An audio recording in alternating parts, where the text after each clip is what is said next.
Welcome to NTD and Epoch Times special coverage of the recall election in California.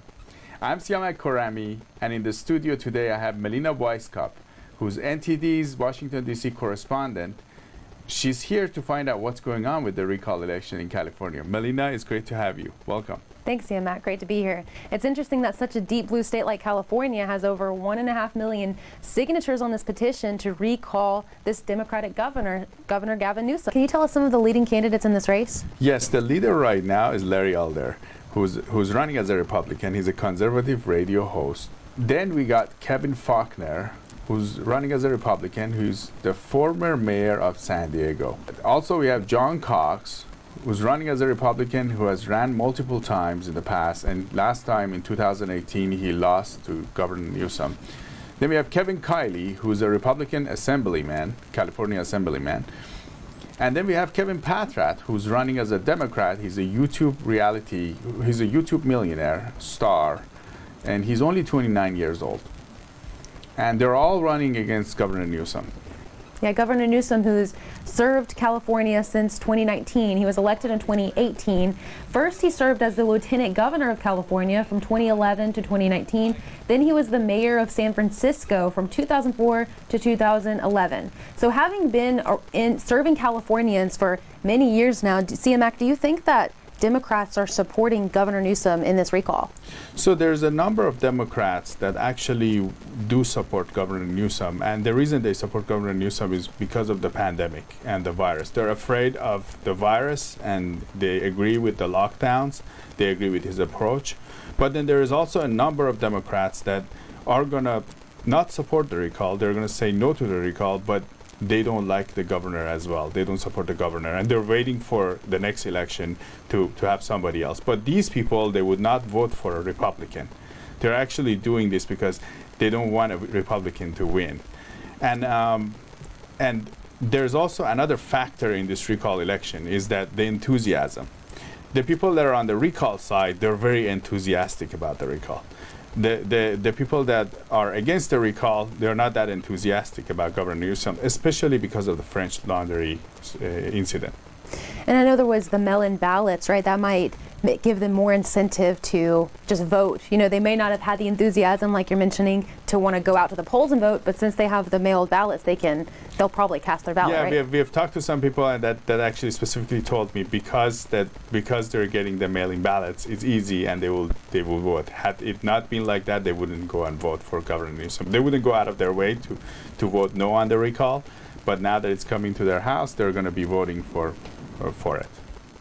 So CMAC, you've done ample research on these issues over the past couple of years. So what's actually fueling this recall? Can we break down some of the issues? For example, we know in San Francisco there are $60,000 spent per homeless tent every year, but there's still over 150,000 homeless people in the state, and it seems to just be getting worse. Yes, and people are wondering where is the money going.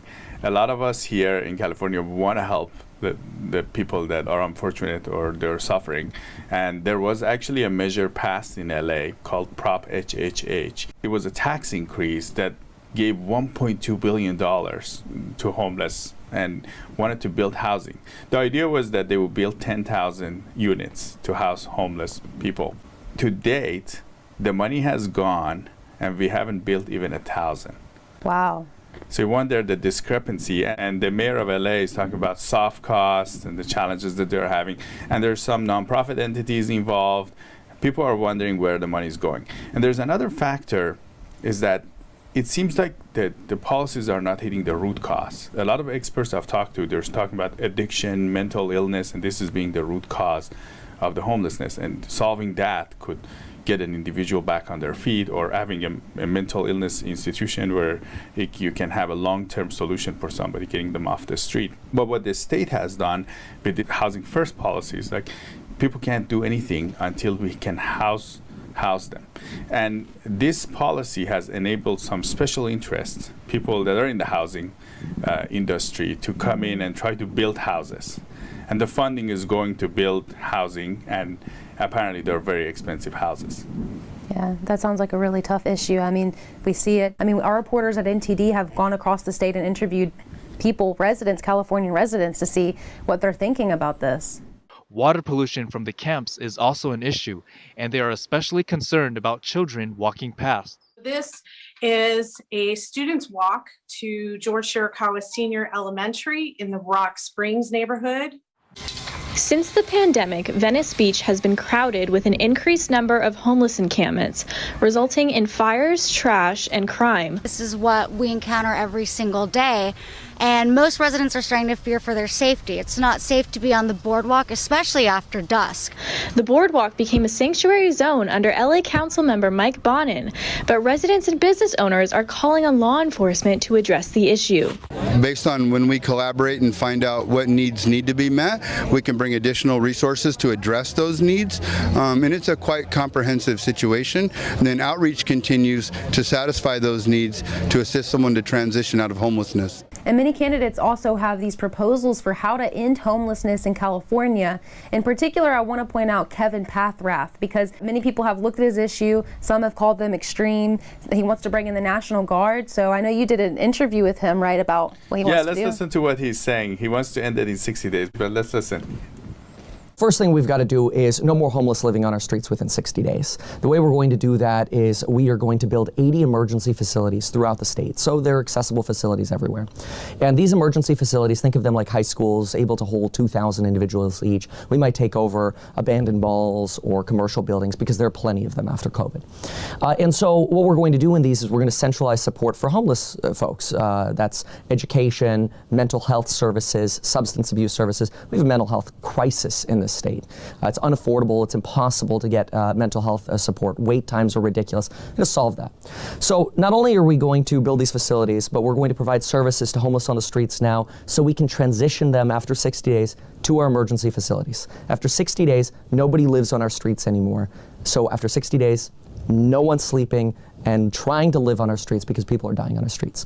That means we get tourism back. That means we get safety and security back. That means we also have less services and less money being wasted on services like EMS, police, fire. We've got a lot of money. We've got a revolving door of homeless going through our emergency facilities or through, well, the existing emergency systems. They cost a lot of money.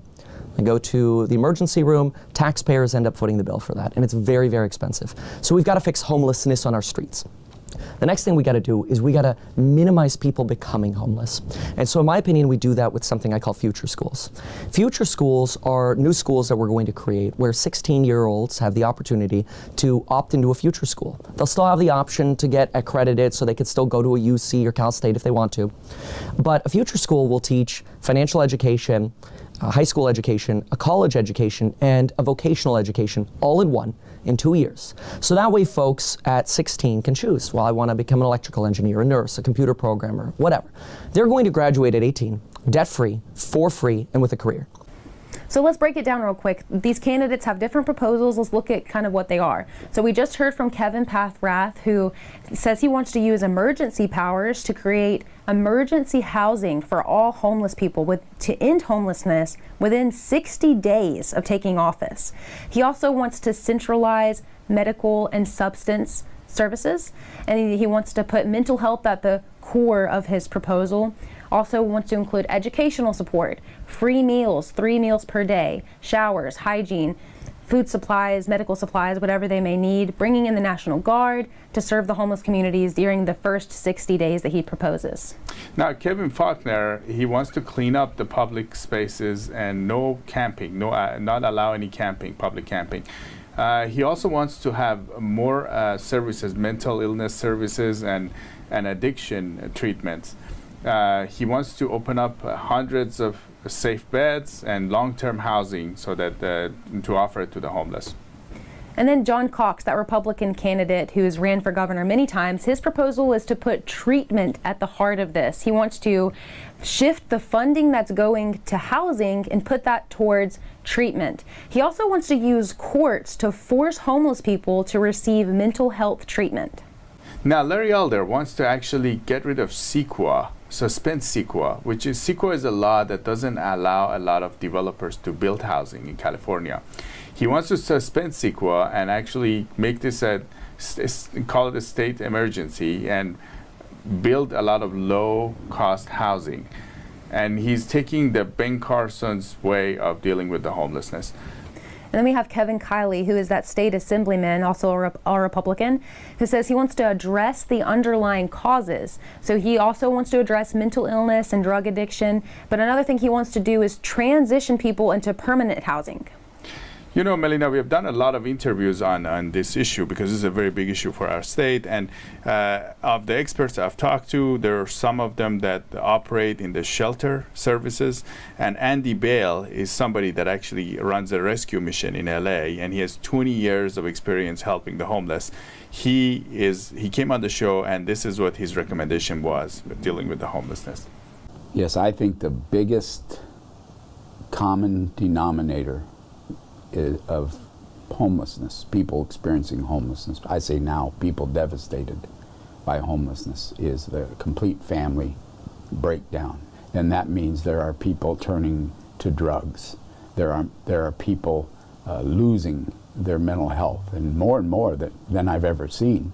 People are displaying severe mental health challenges, and that's not just people devastated by homelessness. That's the general public is exhibiting severe mental health issues. And so that combined with a total wrong approach by our government. And when I say a total wrong approach, I mean that from federal government to state government to the county of LA to the city of LA, they are adopting a harm reduction approach, which requires us to allow drugs to freely flow. So I can say that if you take money from the city or the county, you have to allow alcohol and drugs to freely flow in your building. And that's why Union Rescue Mission is focused on recovery, focused on life transformation. Drug addiction is running rampant, and most people suffering from homelessness, whether the addiction led them to the streets or whether the streets caused them to turn to a drug to escape the hell on earth that it is, we won't deal with homelessness until we begin to deal with the addiction and we begin to promote recovery. But we're not promoting recovery. It's not even hardly mentioned anymore. I just learned this week that the cartels who really run Skid Row, they provide cheap meth, right, to the local gangs who distribute the cheap meth for the cartels. The cartels added fentanyl because fentanyl makes you sicker trying to get over an opioid addiction than meth ever did. And here you have our federal government, our state government, our city and county cooperating with the cartels by allowing the free flow of alcohol and drugs. So is there any wonder why we have more people devastated by homelessness? And it's growing at an exponential rate. It's like a free fall. And no matter what money you add, it's not going to be enough.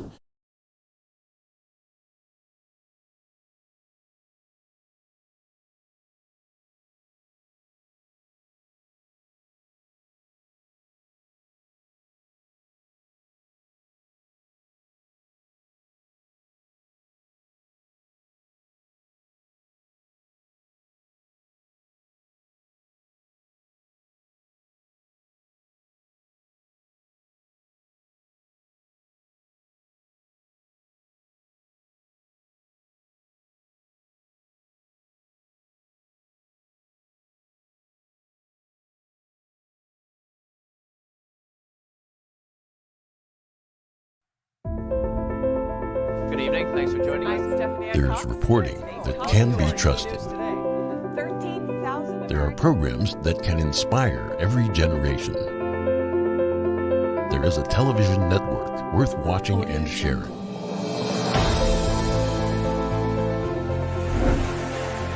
Our commitment is to bring you the facts and to show you the world. We won't be divided by politics, and we won't be swayed by the dollar. We believe in the strength of our nation and the hope in our shared humanity. We are NTD Television, and we are proud to bring you news you can trust and programs that make you smile. NTD Television, news you can trust. Everything that's reported on television isn't always true, but it should be. NTD, the power of truth.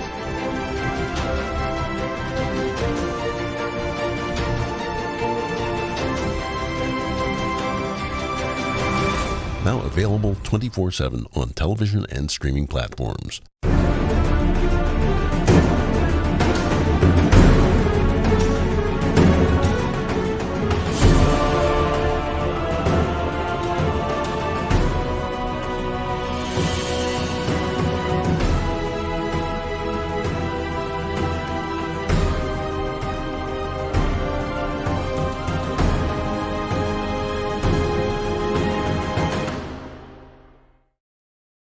And you know, when it comes to the homelessness, there is an element of criminal in it. A lot of people think homelessness, you know, encampments, these are poor people, they're suffering. There's an element of that in there. But unfortunately, based on my studies and research, there is an element of gangs that are trying to control these encampments. They're selling drugs to people. I've had a chance to sit down with a LAPD officer who serves in Skid Row. He told me that each street in Skid Row is controlled by a gang. And what these gangs do is, for the homeless people that live in that street, just to have a tent, you either have to sell their drugs for them, hold their weapons, allow prostitution in your tent, or if you don't want to do anything with that, you have to pay them. So for you to have a tent in Skid Row as a homeless, you have to pay taxes to a gang. So I hear this term Skid Row a lot. What exactly is this? So Skid Row is an area in LA of 50 blocks where most of the services for homeless people are there. So homeless shelters, food, whatever you need is in Skid Row. And the idea was that they would have all of these services there, so when people lose their homes, or if people come out of prison and they have nowhere to go, they go there and they get the services. Wait, so is this like a government-ran organization? How did Skid Row start? Because of the way it sounds, if there's like health, you know, if there's medical services and it's a place where the homeless community knows to go. Who started that? You know, how does that? Well, I think it came together by a number of these facilities going there, it became the community. And the idea is that people will go there and they will get housing there, but a lot of times people get housing, but they also have tents. Sometimes the housing is not available. Sometimes certain facilities, they don't allow drugs in there, so people want to do drugs, so they come on the streets, but they also have access to showers and food, and you know, there's all these elements involved. I mean, has the government said anything about this? Do they have any comments on this issue? Like, are they trying to do anything to clean up the area? Do they even think it needs to be cleaned up? What is their response to that? From what I'm gathering, they've pretty much given up on it. That's what we are seeing. It seems like they want to just spend money to support these shelters, and from what we are hearing, they're not prosecuting any of these gangs, you know, and what the police officers I've talked to and the law enforcement people that I've talked to, they've actually told me that their hands are tied, they can't do anything about it. And one of those witnesses, like you were mentioning, was Dion Joseph, who's the officer, LAPD officer. Let's listen to the interview I had with him about crime and homelessness. Can you explain how does it work? You mentioned gang members are taxing people. How does it work for people that go to Skid Row? A lot of people don't know this. People are sold a 30,000-foot view of what Skid Row is, and they think it's just some poor guy shaking a cup for change. That's not true. Skid Row is a recovery zone, right? And it's called a recovery zone because, once again, they have 108 programs. And because it's centralized, but it's also adjacent to other cities in LA County, it attracts two groups of people. People who are disenfranchised, who are in desperate need of help, who can't get it anywhere else because of NIMBYism. But it also attracts the criminal element who knows many of the people who are struggling there suffer from addiction. So what happens is gang members, they've been there for decades, you know. They take over blocks, they take over the parks, and they basically divvy up territory. and they claim the blocks as their own. And what they do is, if you try to set up a tent on the block and you don't have their permission, you know, they're going to say, hey, look, you either sell our drugs, hold our guns, let our women use your tents for human trafficking, or you pay taxes. And if you don't do any of that, you have to leave. There was a couple who had to pay their entire Social Security check to a particular gang in the area. That's the life that many of these individuals have to lead. And many of them end up being forced to be involved in the criminal element, or others become willing participants because they have addictions themselves. So to get their addictions satisfied, they agree to work with the criminal element there.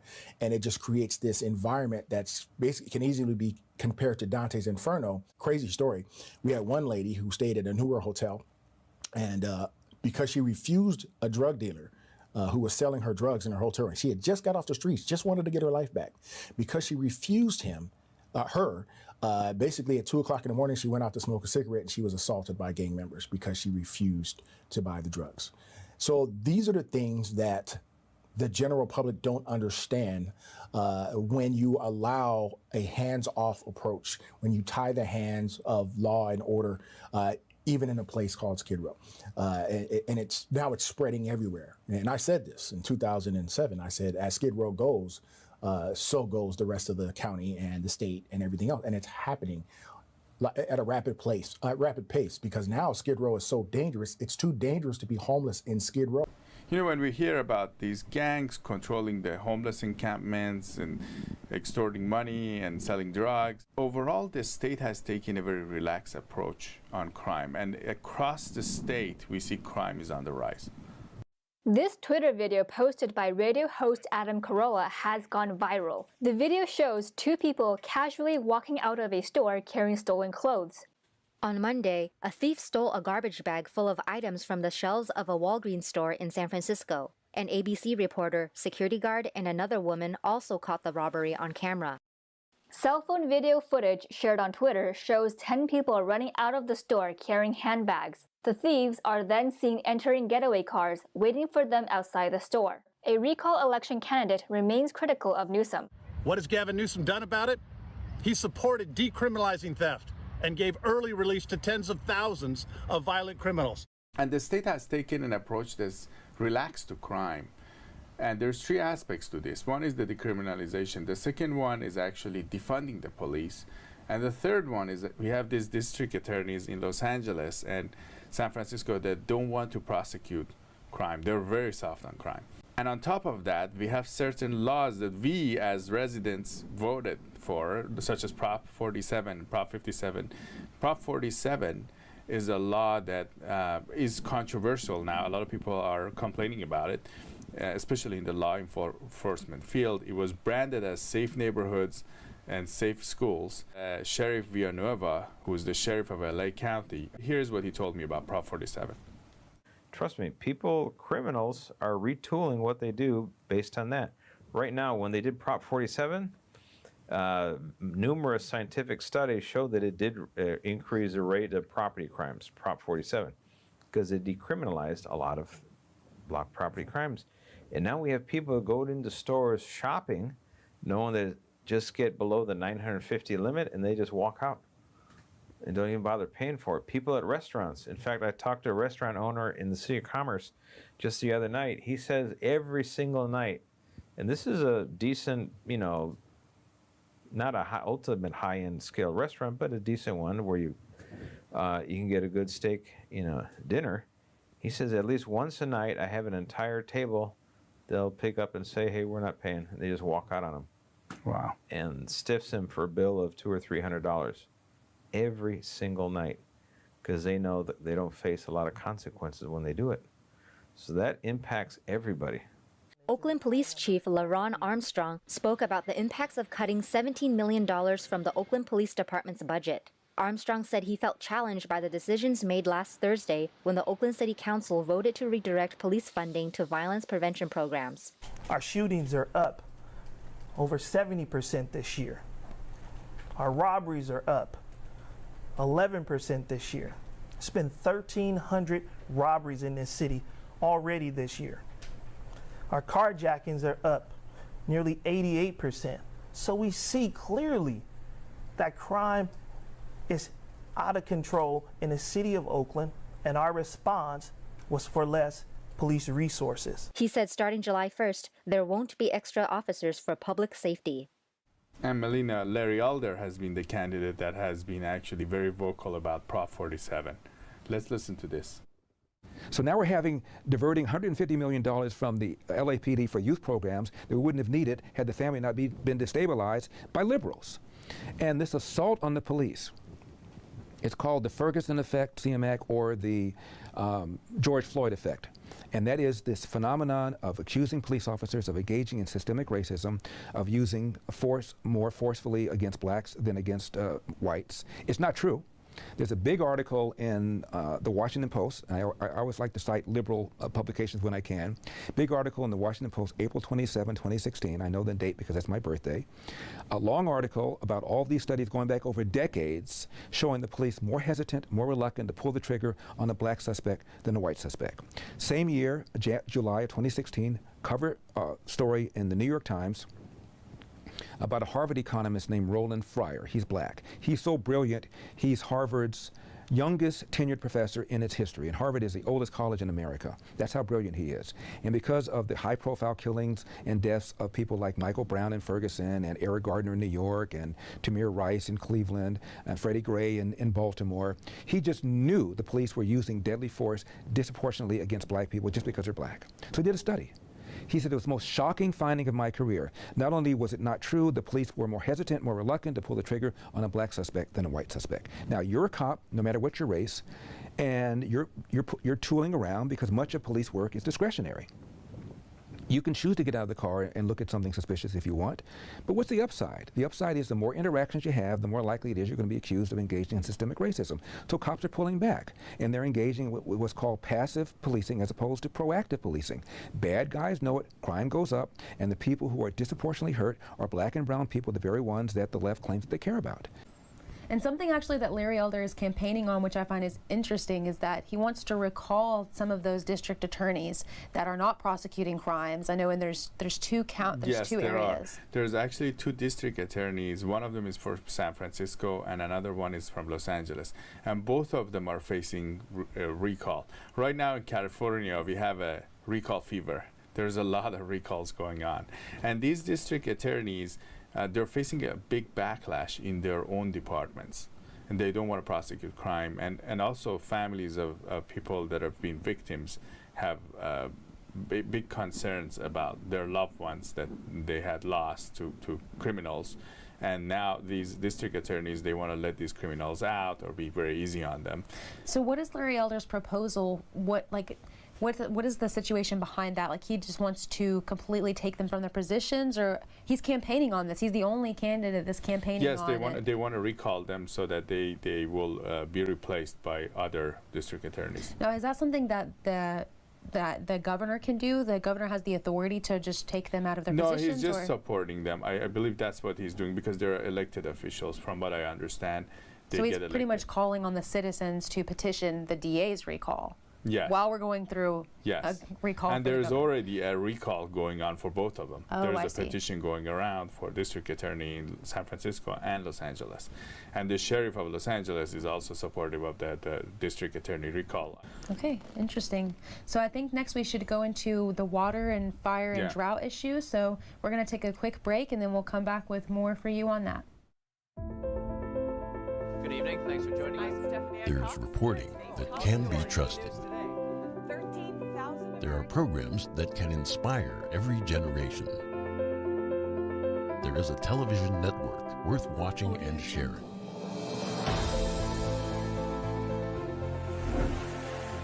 Our commitment is to bring you the facts and to show you the world. We won't be divided by politics, and we won't be swayed by the dollar. We believe in the strength of our nation and the hope in our shared humanity. We are NTD Television, and we are proud to bring you news you can trust and programs that make you smile. NTD Television, news you can trust. Everything that's reported on television isn't always true, but it should be. NTD, the power of truth.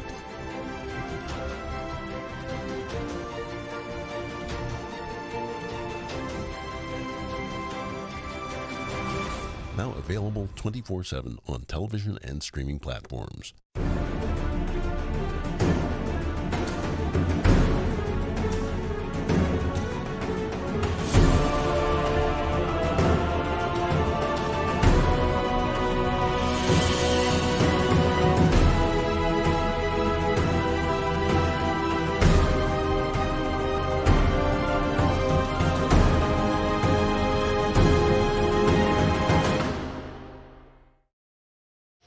Summer is here and the water supply is running dry in California.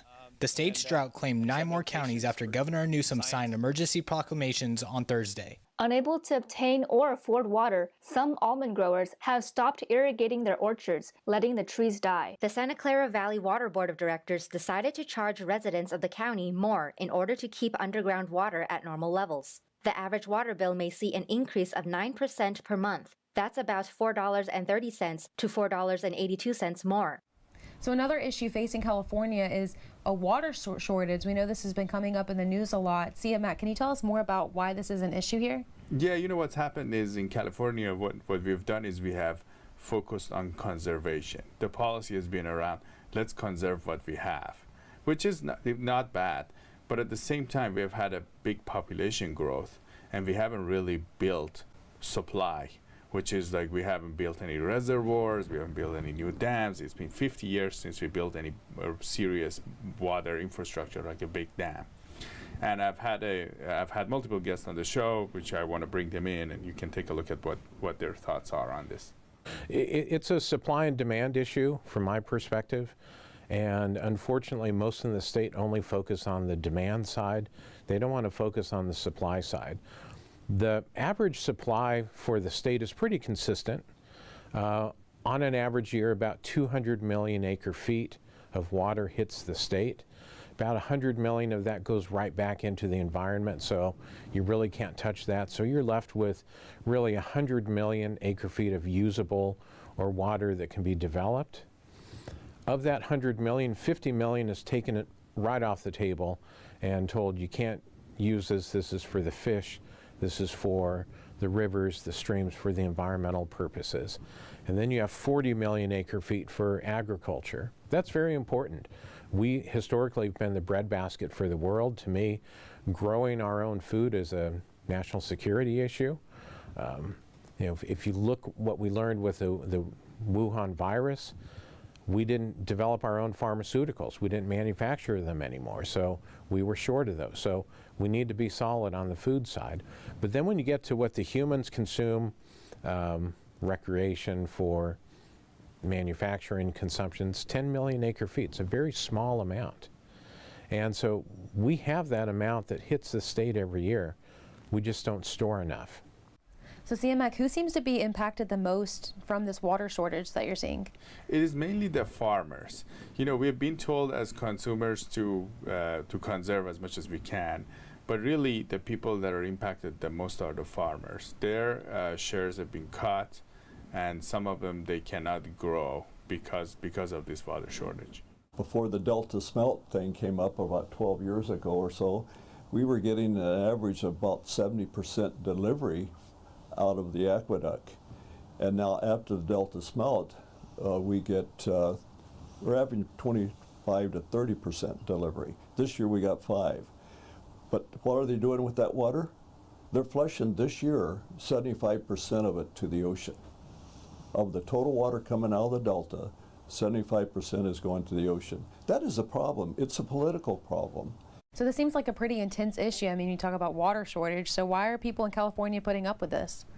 You know, what's interesting is that people in California, especially on the water, they have voted for a proposition, Prop 1, to actually build infrastructure for water. We have all voted for it, and we have put $8.2 billion aside to build this infrastructure, but it hasn't happened. There's another thing going on in California that most Californians believe that climate change has an impact on this.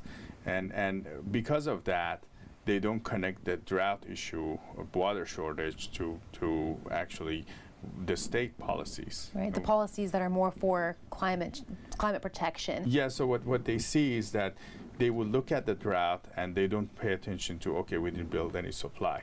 We're not asking for accountability. What happened to that $8 billion we voted on? We wanted to build this infrastructure, but nothing has been built. Only $250 million have been used out of the $8 billion that was assigned for that infrastructure. But when we have drought, what we do is we just say, okay, we can't do anything about this. This is climate change. Another factor is fires.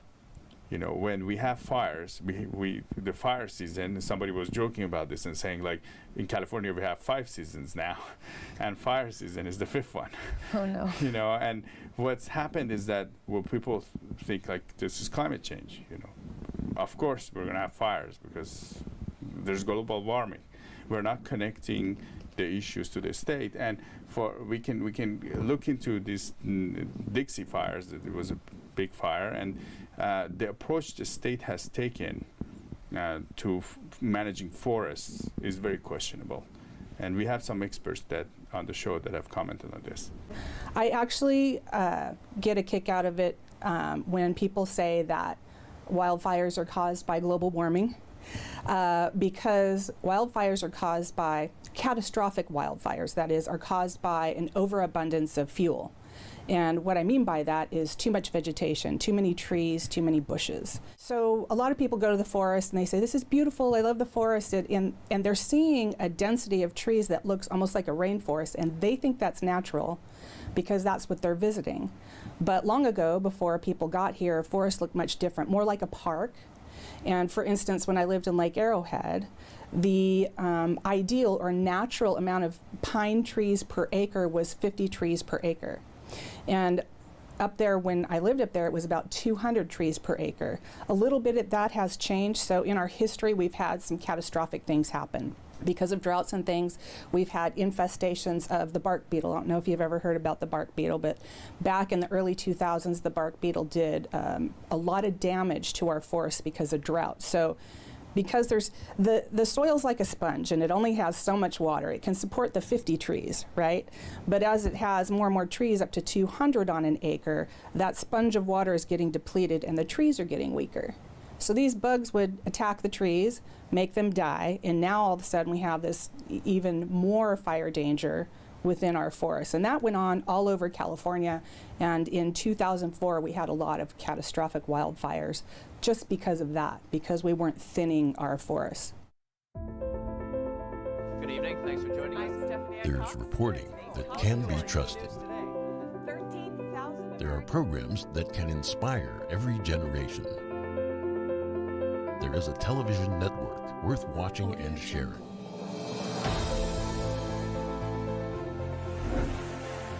Our commitment is to bring you the facts and to show you the world. We won't be divided by politics, and we won't be swayed by the dollar. We believe in the strength of our nation and the hope in our shared humanity. We are NTD Television, and we are proud to bring you news you can trust and programs that make you smile. NTD Television, news you can trust. Everything that's reported on television isn't always true, but it should be. NTD, the power of truth.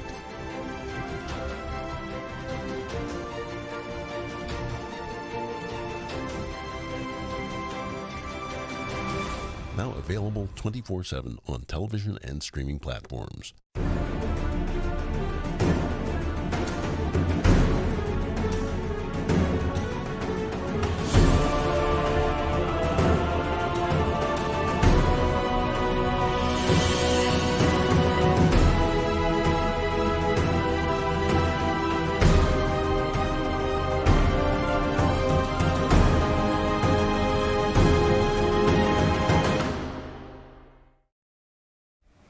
And another issue we know many of these candidates are running for problems to solve is education. So we know that many people in California, parents have spoken out about issues they've seen in the education system, whether that be Newsom's policies on the lockdown or some just curriculum issues during the past couple of years, right? Yeah, and there's a deeper issue here with education. You know, if you look at education in California, we're spending, some people argue, almost half of our budget, state budget, on education. And we are getting 50% of kids in California can't read at grade level. 60% of kids in California, there's some surveys, can't do math at grade level. And we're spending a lot of money on it. And what's happened is that education is become a monopoly. Public schools, the way it works is that you don't really have a choice. If you're living in a neighborhood, you have to send your kids to a public school that's designed for that neighborhood, that's assigned to that neighborhood, and you don't have a choice outside of that, no matter how bad that school is performing. So there are some neighborhoods that have really bad schools, and the main factor to this has been the unions, the teacher unions. They have a lot of influence, and they're not allowing the charter schools and choice to come into it.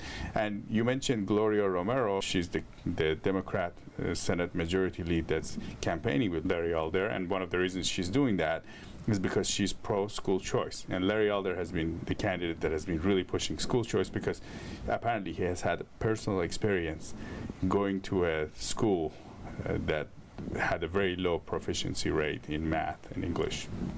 And right now in California, as it is in most states, it is essentially a government monopoly. It's decided by zip code, so that a child, depending upon where they live, some unnamed government bureaucrat in a district that basically has been gerrymandered into lines that nobody really understands, looks at the address, looks at the zip code, and tells a family this is where you can go or can't go to get an education. This is how we run public education in California. And if you think about it, we don't do that anywhere else. And those chronically underperforming, failing schools, sadly, are disproportionately cited in high poverty, low income, predominantly minority, black and brown communities. And so that's where I came in saying, it's not a fair chance. We need to change the system, and we should not trap kids in schools that we know are just failing year after year. About 300 parents and kids, many wore yellow t-shirts that say, "Decreasing the distance." They are calling for full reopening of schools. I miss my teachers and I miss my friends. We are speaking on behalf of our kids. Our kids need to be going to school. Whatever it takes to get them there, that's what needs to happen. Her daughter Olivia misses in-person learning. I was really upset because I wasn't able to see my friends. Social aspect of school is huge. You know, at kids, young kids especially, and high school kids especially. Just think back, how much of high school was social for you? What is our plan B? You know, what options do we have? Is it private schools? Is it moving? Is it, in many cases, is it moving outside of the state? And on the education issue, there is another concern that parents have, and some people have in the state of California, on critical race theory and these ethnic studies. A lot of these schools are starting to introduce ethnic studies, and some of these curriculums, some of these classes are a little bit controversial. Some of the candidates, like Kevin Kiley, as you had done some research on Kevin Kiley, he's introduced this, he wants to ban CRT, right? Yeah, I think Kevin Kiley's also, he used to be a high school teacher too, so that brings in a personal factor of what he's trying to do, why he's so passionate about this. So we know that's one of the things he's campaigning on, is he wants to ban critical race theory, he wants to promote school choice and revive civic education. So some of the reporters here, we have here at NTD's California team, did an interview with Kevin Kiley to see what his proposals are in fixing the education system here in California. The problem with the CRT is it goes directly against what an education should be about, where we teach kids how to have the critical thinking skills that they need in order to build their own identity and worldviews for themselves. What CRT does is it seeks to impose those things on them. It takes away their ability to form their own individual identity, and what's more is it teaches them how to tear down their communities, whereas what we should be doing is teaching kids how to build up their communities, teaching them about America's founding ideals, the ideals that have made this the greatest country in the world. So what I want to do is not merely stop CRT, but actually revive true civic education in our education system. Another thing that we've seen here is that parents are frustrated over Governor Gavin Newsom's lockdown policies. We know kids were out of school for a little over a year here, just like they were in many other states. So that just, I think, in some way fueled the frustration and kind of motivated them to get out and contribute to the recall here. Yeah, and you know, the teacher unions, the organization I mentioned, they have a lot of power here in California, and they wanted to negotiate what they wanted. That caused some frustration for the parents. There's certain data, it's safer for kids to go to school. Some parents believe that that's the right way to do it, that they should have opened up the schools. And also the working class, people that work, and both parents are working, and they have to go out of the house and work in a restaurant or a coffee shop or places like that. It is very hard on them when the kids are not at school, and that's another factor. Sometimes even the teachers felt that as well. When teachers were teaching on Zoom and they had their own kids at home, they had to take care of their kids and teach as well. Right. So this has been a factor for people. Walmart, Costco, Target, they're allowed to open, but if you own a small business or a small store, you're closed down under this color tier program the governor has, and it's not fair. But we did build a beer garden out there and an outside bar, and that was super popular. But we can't even use that now in California. There's no outside seating. You bring your employees in, and they shut you down, and you lose your employees. So, and we have a hard time getting employees up here anyway because of the cost of living. Good evening. Thanks for joining us. There's reporting that can be trusted. There are programs that can inspire every generation. There is a television network worth watching and sharing.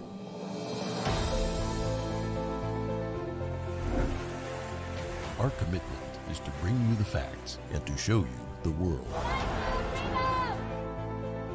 We won't be divided by politics, and we won't be swayed by the dollar. We believe in the strength of our nation and the hope in our shared humanity. We are NTD Television, and we are proud to bring you news you can trust and programs that make you smile. NTD Television, news you can trust. Everything that's reported on television isn't always true, but it should be. NTD, the power of truth.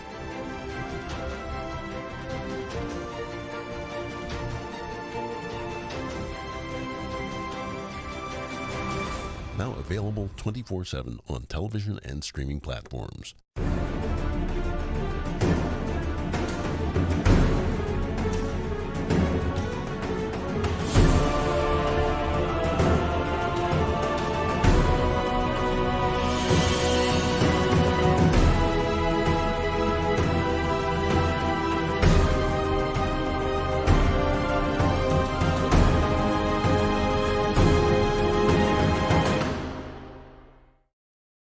So all these issues are at the top of people's minds when they're voting on whether or not to keep Gavin Newsom in office or replace him. So what do you think is going to happen? You think he's going to actually leave and be replaced? You know, it's tough to say because it seems like it's a 50-50, people are split. But one thing I can tell you is that as Californians, something that we have to address is this division. It seems like we're very divided. And the division has come to a point where we don't want to talk to each other. We don't want to bring logic and discuss our ideas. And this is something we need to do because for us to do well in the future, whoever wins this gubernatorial race, we as Californians need to come together and bring different ideas. These issues are serious. We're going to be in trouble if we continue going this path. So we need to come together and work together to resolve. He frees numerous convicts and felons under the auspices of the pandemic, putting dangerous felons and freeing prisons, putting them on the street. We have the highest taxes, one of the highest taxes in the nation. Everything he's mandated isn't right. We don't have, America is about freedom of choice. The main thing is that there's a lot of small businesses that are gone in this state. We locked down California. I haven't voted yet. I have not sent in my ballot. I have it at the house. I've liked what he's done so far. However, there is some very, very strong points of argument regarding the homelessness, regarding the his need for flair. I already voted as soon as the ballot came out. I think it was a waste of money. He only had 1 year left. I understand, Gavin Newsom definitely did something that's just, not making sense or not reasonable. But I don't think that leads to the recall. This is a big moment for Californians. And last time a recall like this went through, it was 2003. And David Lamb, our reporter, has put a story together on the recall in 2003. Governor Gavin Newsom faces criticism over the way he handled the COVID pandemic, crime, and more. This is the second recall election in the state's history. The first was in 2003 when Arnold Schwarzenegger replaced incumbent Gray Davis. In an interview with CNN, Schwarzenegger draws similarities between this year's recall to that of 2003. The atmosphere is exactly the same when I ran. It's the same kind of things like where the people talk about blackouts, where people are not happy with education, where people are not happy with what's going on with the inequality in the state. The 2003 recall effort began in February of that year when anti-tax activist Ted Costa announced a petition to recall Davis. Californians blamed Davis for the electricity crisis and rolling blackouts, among other issues, which led to his recall. In March 2003, people began collecting signatures to recall Davis. Despite a slow start, recall advocates submitted over 110% of the required signatures by July, and a recall election was set for October 7. Throughout the recall process, Davis characterized the effort as a partisan mischief by a handful of right-wing politicians. Today, Governor Newsom uses a similar message, characterizing the 2021 recall as a Republican recall. After nearly 3 months of campaigning, Schwarzenegger was declared the new governor on election night. Thank you so much for being here tonight. By 10 p.m. local time, Davis conceded that he had lost the election. NTD talked to Randy Economy, a political consultant who personally knew Davis. Economy looks back on his time during the 2003 recall. And I, lived around the corner from Gray Davis in West Hollywood. And I used to tell Gray all the time when we'd run into each other at the supermarket, you better pay attention to this recall because it's a real thing. And he laughed at me. And everybody within the Democratic Party laughed at me and says, oh, you can't take those crazy people serious. You can't take Arnold Schwarzenegger serious.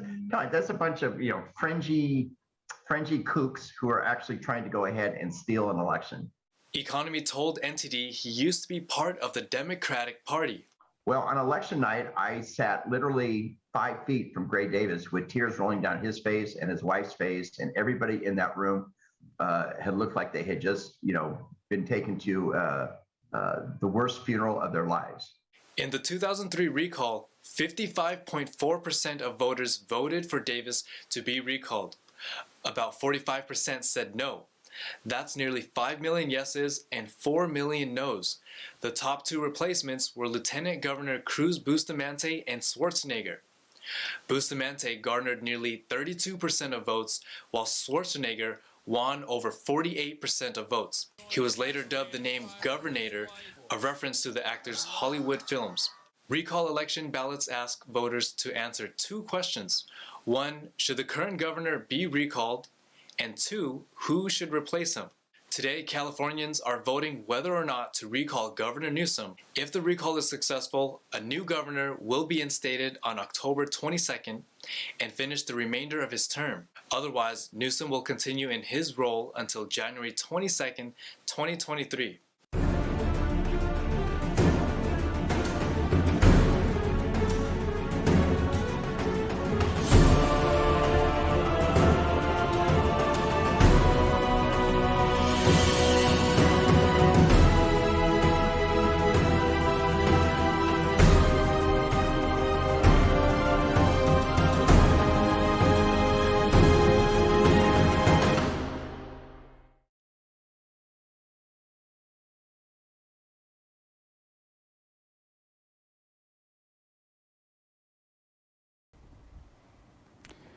Welcome back to Epoch Times and NTD's live coverage of the recall election in California. Yes, C-Mac, so the polls just closed shortly, 20 minutes ago, right at 8 p.m. We had some reporters across the country go out to the polls and see how voters are feeling on this very special day in California. I care about schools, okay, and then I would like to see that you have a choice. Either you go to a private or you go to a public school, and I care about our kiddos. Unemployment that they're giving to people because people are getting lazy. $300 a week to sit home and do nothing, and they enjoy that. They realize, well, I'm getting something for nothing. Somebody's got to pay for it. And it's on the backs of those that are willing to work. I feel it's a waste of money, and I understand people have concerns about the governor, and maybe there's a lot of mixed opinions about masks, but I personally feel masks are important to keep us safe. I think it's good that he's keeping up the mandates, and I think we really need to focus our time, energy, and money on different issues at this moment than to worry about this recall. We need to clean up this state. My wife's been here her family's been here 4 generations, mine 3 generations. And we've seen things just, spiral downhill, and it's it's gotten worse and worse and worse. And we need some good leadership, some that are not corrupt and beholden to special interests such as unions, and mainly the unions, but unions and that are beholden to the people and to businesses. I don't believe in this recall election, so I support. I don't want any changes. I'm happy right now, and he's taking good care of our COVID in California, and we're all happy. It needs to be done. I think we need to have someone that abides by the rules a little bit better and uses the system, how it's built, on being able to get a balanced outcome of what needs to be done. Put your money in the right places for the right reasons. And there's a lot of politics involved, and when Newsom says one thing and then he does something different, it's huge. And I hope everybody sees that. So just for a quick recap, we're still getting the results in right now, but just to recap how this actually works, if 50% of people who turn out to vote, 50% plus 1, vote to recall Gavin Newsom, he will be replaced by one of those candidates. And right now what we're seeing is that of those top candidates, Larry Elder is leading at 44.2%. And the top 5 candidates in order is Larry Elder, Kevin Paffrath, which is the Democrat YouTube star running for governor. Then we also have Kevin Faulconer, John Cox, and Brandon Ross. Now the top counties, these are the top counties that we need to watch for this recall election because these are crucial. These are the most populous counties in California right now. So first we have Sacramento County, which has a population, which has eligible voters, over 800,000 eligible voters just in Sacramento County.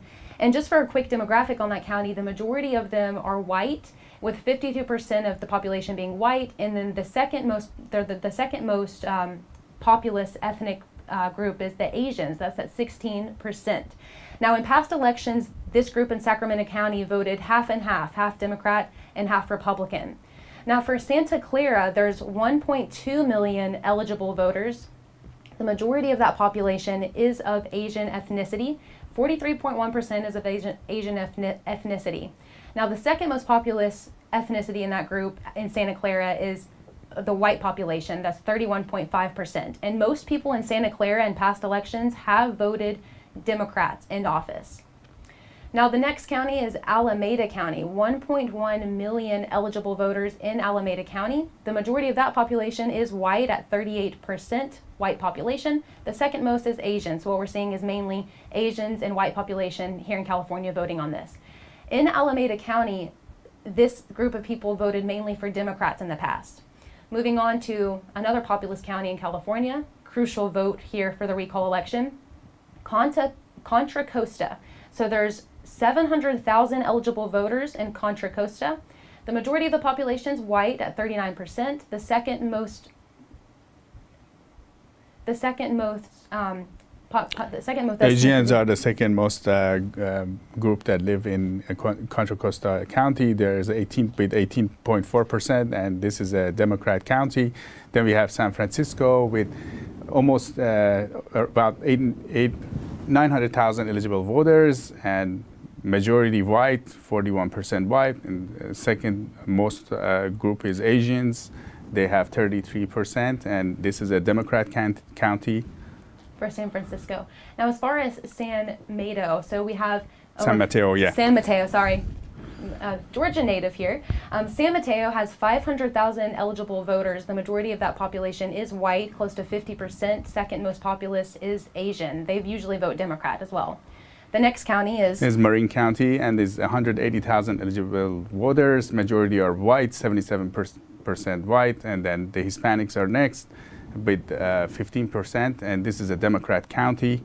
Now, these are all counties in Northern California, and we're going to move to Southern California now. All right, in Southern California, Los Angeles has around 6 million eligible voters.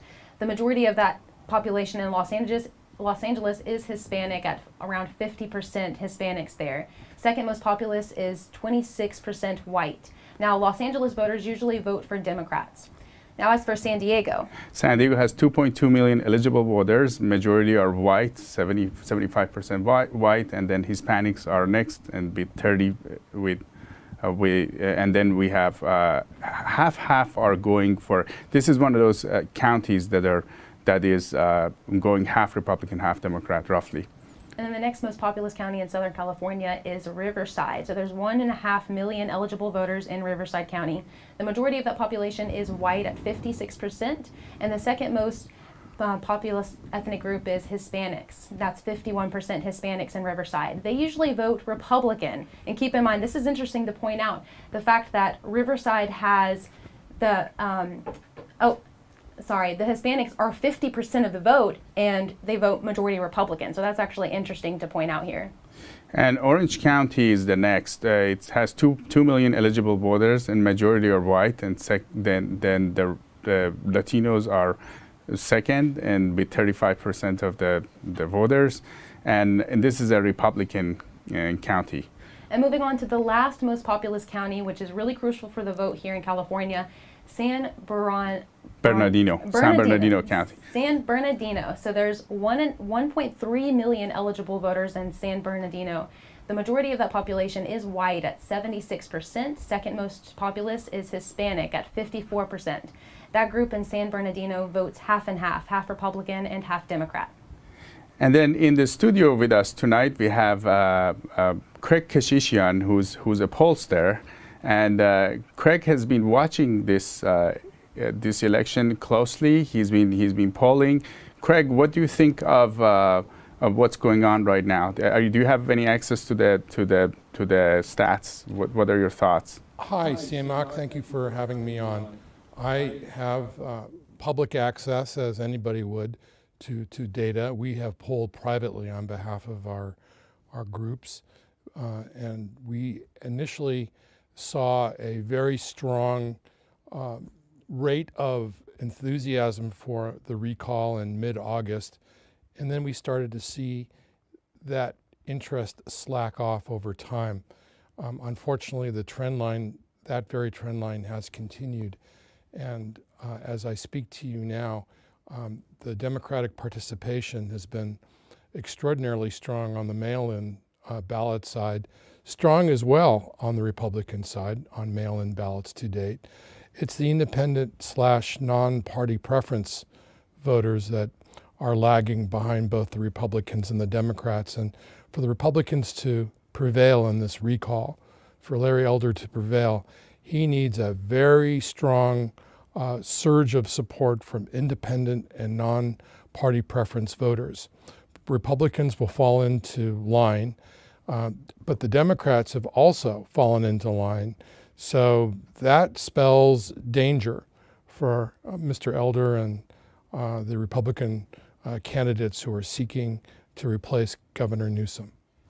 Based on what you're seeing, is there any surprises for you? And how does the counting work? Do the people that sent the ballots in, are those getting counted right now, or is there any process in the counting that we need to know about? Because from what we know, usually Republicans go vote and then Democrats would mail in the ballot. Yeah, right? that's interesting. I think you pointed out, Craig, that you're seeing more mail-in ballots right now from Republicans.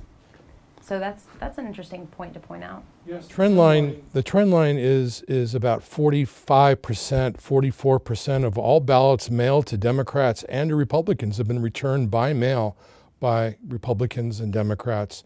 Ballots mailed to independents and to non-party preference voters have not been as enthusiastically returned as Republican Party and Democratic Party voters have done. So they're at about 33%. The Republicans are a point above the Democrats right as we speak. But this is what is important for our viewing audience to know. In the polling world where I was and have been for 40 years, I started off with President Reagan's polling team and came back to help President Trump and other well-known races of that ilk. I will tell you that voters who are angry and are really hopped up are the first ones to vote. That drives them, that enthusiasm, that vigor, that restlessness to demonstrate their upset disposition with the candidate always comes in first. So I would imagine that the numbers you're seeing pouring in as we speak come from male voters who were enthusiastic and resoundingly intent on getting their voices heard. So point that out. You're saying the numbers we're looking at as we speak. So we just got the updated numbers here. There's 68.9% of the entire California population that turned out to vote has voted no to this recall. So they want to keep Governor Gavin Newsom in office, while 31% so far have voted yes. They would like to replace Governor Gavin Newsom with another candidate. One thing I wanted to ask you about, Craig, is the demographic areas that we're seeing that in California. Based on the demographics, we have Latino communities, we have Asian communities. Do you expect this vote? Do you expect those demographics to impact the vote in any way, and if so, in which ways? I fully expect that the Latina, Asian, and Black communities will of course be Gavin Newsom's strongest bastion of power. But then again, I think significant chunks of those communities will also look to vote for the recall as well. So this may not fall along traditional lines. In fact, what we saw over the summer was something extraordinary. We saw up to 40% of Latinas, 40% of Blacks, 33% of Blacks, and 40% of Asians, all interested in tossing Mr. Newsom out. So that goes well beyond the natural contour lines for these communities. Whites will most likely split their vote. So Mr. Newsom really has to, Mr. Elder and company really have to pull a neat hat trick to pull this off. Seen, do you think this enthusiasm that from the Latinos and these minority groups, do you think this is going to come today? Well, it may. The picture is still incomplete. We are just seeing the first crop of ballots coming through. It could be a very long night. In fact, it could be a very long few days because the state is so enormous in size and scope that people have up to tonight to still mail in their ballots. And of course, they still have the privilege to vote up to 8 p.m. tonight. So the whole complexion of this state's voting populace is still incomplete. We won't get a real good picture until very late tonight. But the trend lines are favoring the incumbent, the governor, to stay in power. Yeah, I think that's interesting that we won't have, some people are saying maybe the result will come out quicker depending on how successful Governor Newsom is in getting those votes to keep him in office. But I think it's interesting to hear from you, somebody who studies this, that you're really anticipating it will take a long time, at least a couple of hours tonight before we can get any answer on this. It's interesting. For sure. It's a difficult state to poll. It's a very difficult state to canvass because of the large size, the scope and the size, and the fact that we go county by county, and we have a lot of counties here in this great state of ours. So. While you're mentioning the counties, we actually got some updated data breaking down the counties and the votes that we're seeing in those counties so far. So we see in Sacramento, 66% of people have voted yes to the recall. 34% have voted no to the recall. That's in Sacramento County. And the top candidate, if Newsom is replaced, that's preferred in that county, Sacramento, is Larry Elder. Now, Santa Clara County is 78% yes and 22% no, and the top candidate is Larry Elder. Now, as for Alameda County, so we got 15% have voted yes to the recall so far. 85% in Alameda County has voted no. In Contra Costa, there's 68% that said yes and 24% that said no so far, and the top candidate is Larry Elder.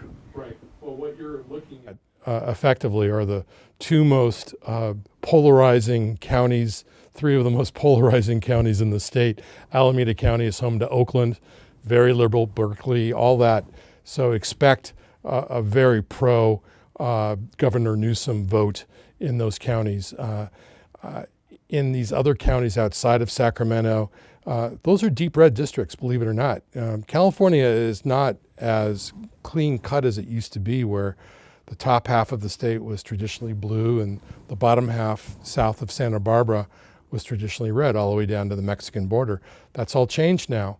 LA, Los Angeles County, for the most part, certainly Alameda and San Francisco and the Bay Area are always deep blue, but so is parts of Inland County like Riverside, and certainly parts of San Diego have gone very deep blue. So things have turned upside down and inside out in the state. Now you have pockets of red in Northern California. We didn't see those before, and now you have very deep pockets of blue in Orange County, for example, and LA, which used to be very red. We're going to talk to some. We have some people, some of our reporters in polling stations. We're going to talk to them, and we'll get back to you. Thank you. Here at a voting center in Santa Clara, people are casting their votes on Election Day. Let's hear what they have to say. We need some good leadership, some that are not corrupt and beholden to special interests such as unions, and mainly the unions, but unions and that are beholden to the people and to businesses. I don't believe in this recall election, so I support. I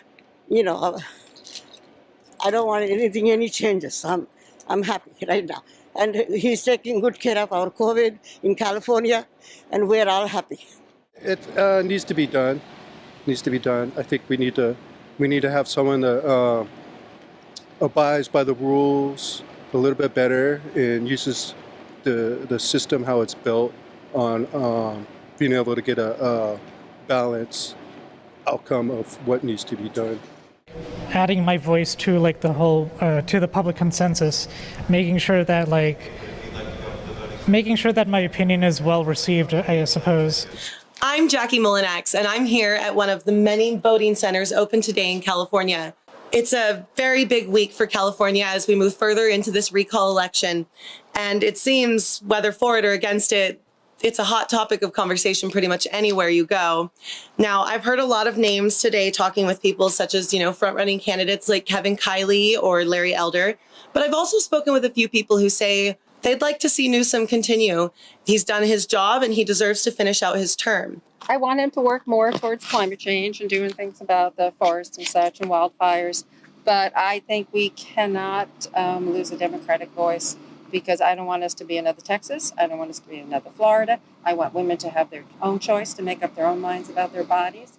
I'm excited that there is a recall in motion. I think Gavin Newsom has not been good for our state. I feel like he is hypocritical. And I'm excited that a lot of other Californians feel the same way. There are also mixed responses in Southern California. Yeah, I voted because I wanted to stop the this Republican recall, which I consider being completely illegitimate. The election is like a year away, and now they've wasted about $20 million of taxpayers' money. I think it's a good way to hold politicians accountable, that they don't have ultimate power to do whatever they want, and that people, just because you're in office doesn't mean that you're not accountable anymore. We need to stay like in democracy and in freedom to vote and to express our opinions as citizens. Polls close at 8 p.m. It can take a few days for the results to be announced as the state waits for mail-in ballots to be counted. Eileen Ang, NTD News, California. So a lot of mixed reactions out there as people were going to cast their ballots earlier today. So we're going to get back after a quick break. We'll see you soon.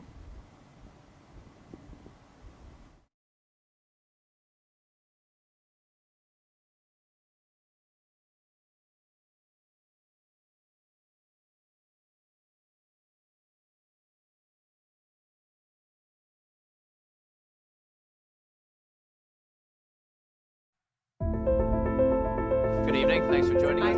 There's reporting that can be trusted.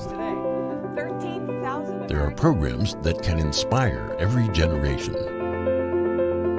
There is a television network worth watching and sharing.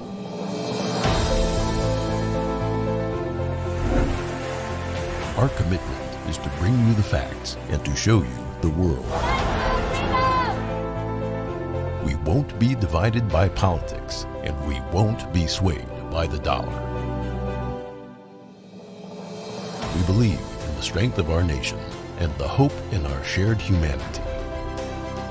We are NTD Television, and we are proud to bring you news you can trust and programs that make you smile.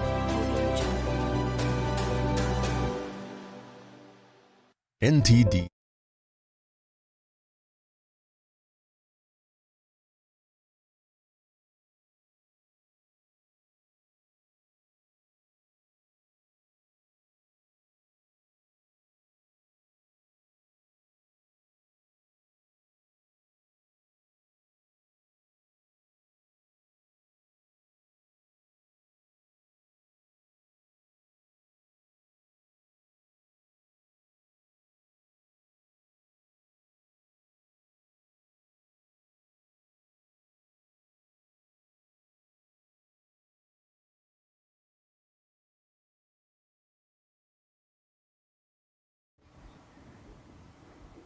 So just based on the results that we've got so far, the yes is 30% of voters are saying yes on the recall, and about 68.9% say no on the recall. In the studio today, we have Craig. Craig, what is there a specific county that we should be looking at? Well, there are several bellwether counties: Los Angeles County, Orange County, of course, San Diego County, and I would look at Alameda County, and we will get some very strong contrasts. Now, if Mr. Newsom dominates everything south of Los Angeles, then there is no race. Orange County is pivotal for Mr. Elder's prospects. Los Angeles County, Riverside County, San Bernardino County, San Diego County all count for Mr. Elder. So he's got to really count on those counties to outperform the standard, which has been traditionally kind of split, if not weak for most Republican statewide candidates. So those are the big ones to look at. And they haven't come in yet. Orange County has not reported. I don't think San Diego County has reported yet. Right. So actually we just got another update. This is moving pretty fast here. So 67.5% have voted no, they do not want to recall Governor Gavin Newsom. They want to keep him in office. Overall, that's overall throughout the state. 67% want to keep Governor Gavin Newsom in office. 32.5% are voting yes to the recall. They would like to replace him. Of course, of those people, as expected, the people who want to replace Governor Gavin Newsom, the majority is voting for Larry Elder, the conservative talk show host.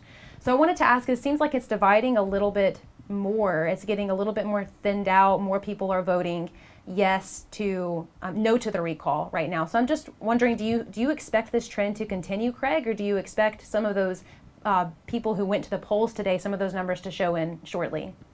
I think when Orange County and San Diego County and some of the inland counties start to chime in, Mr. Elder's percentage, or actually the yes to recall factor will go up because those folks have yet to register their votes online and have those results reported. So when the counties and the precincts start to report those, I expect most of those votes to tilt toward the recall exercise. They will ask. Momentum in the last couple of months with Larry Elder's, when Larry Elder came into the race, and is there any, what are your thoughts on that? That's a very good point, Siamak.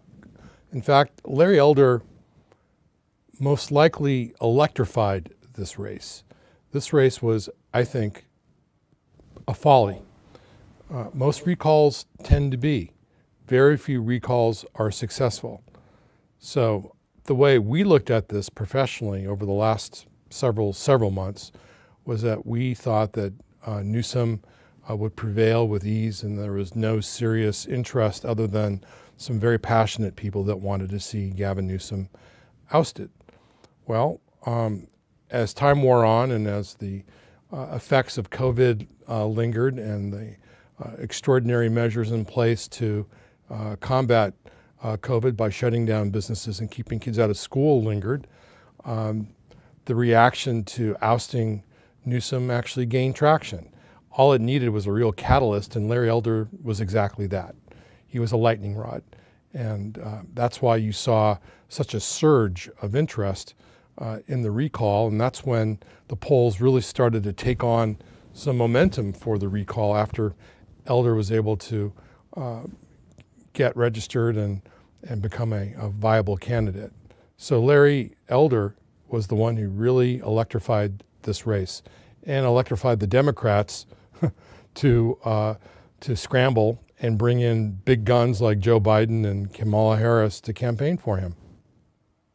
I wanted to ask you, just being, I'm actually not so involved in California politics. I focus more on the national scale. So I wanted to know about Larry Elder's popularity in the Democrat counties. Do you think that he's drawn some support in some Democrat counties, some deep blue counties? Is that what you're seeing from some of the polls?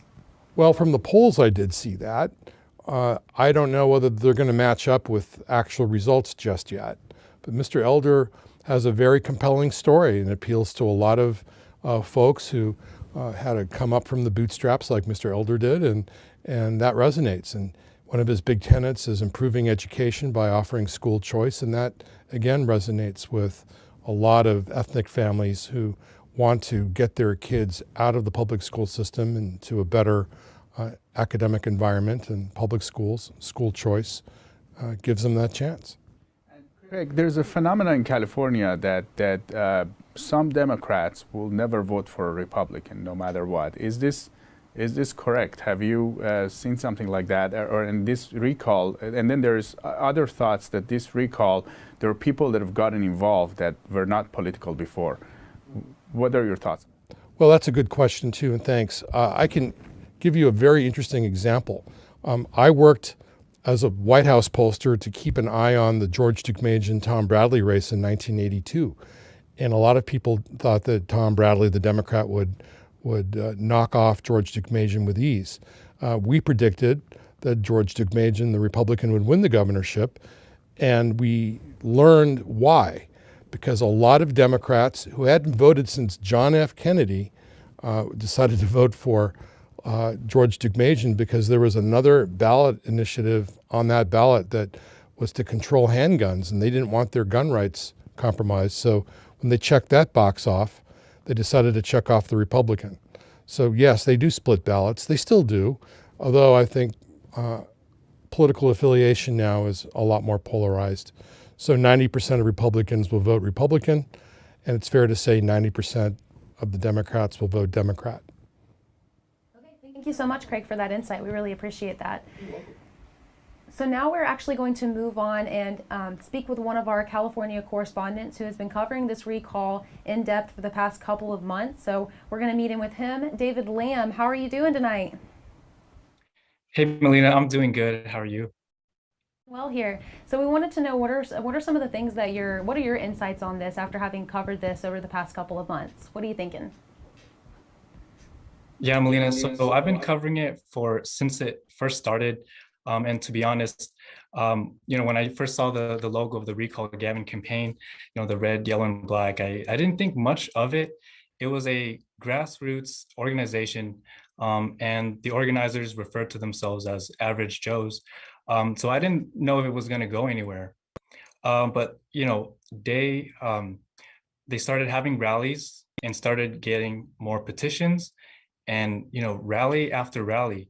They started having multiple rallies per week, and at that point, the petitions started gaining traction.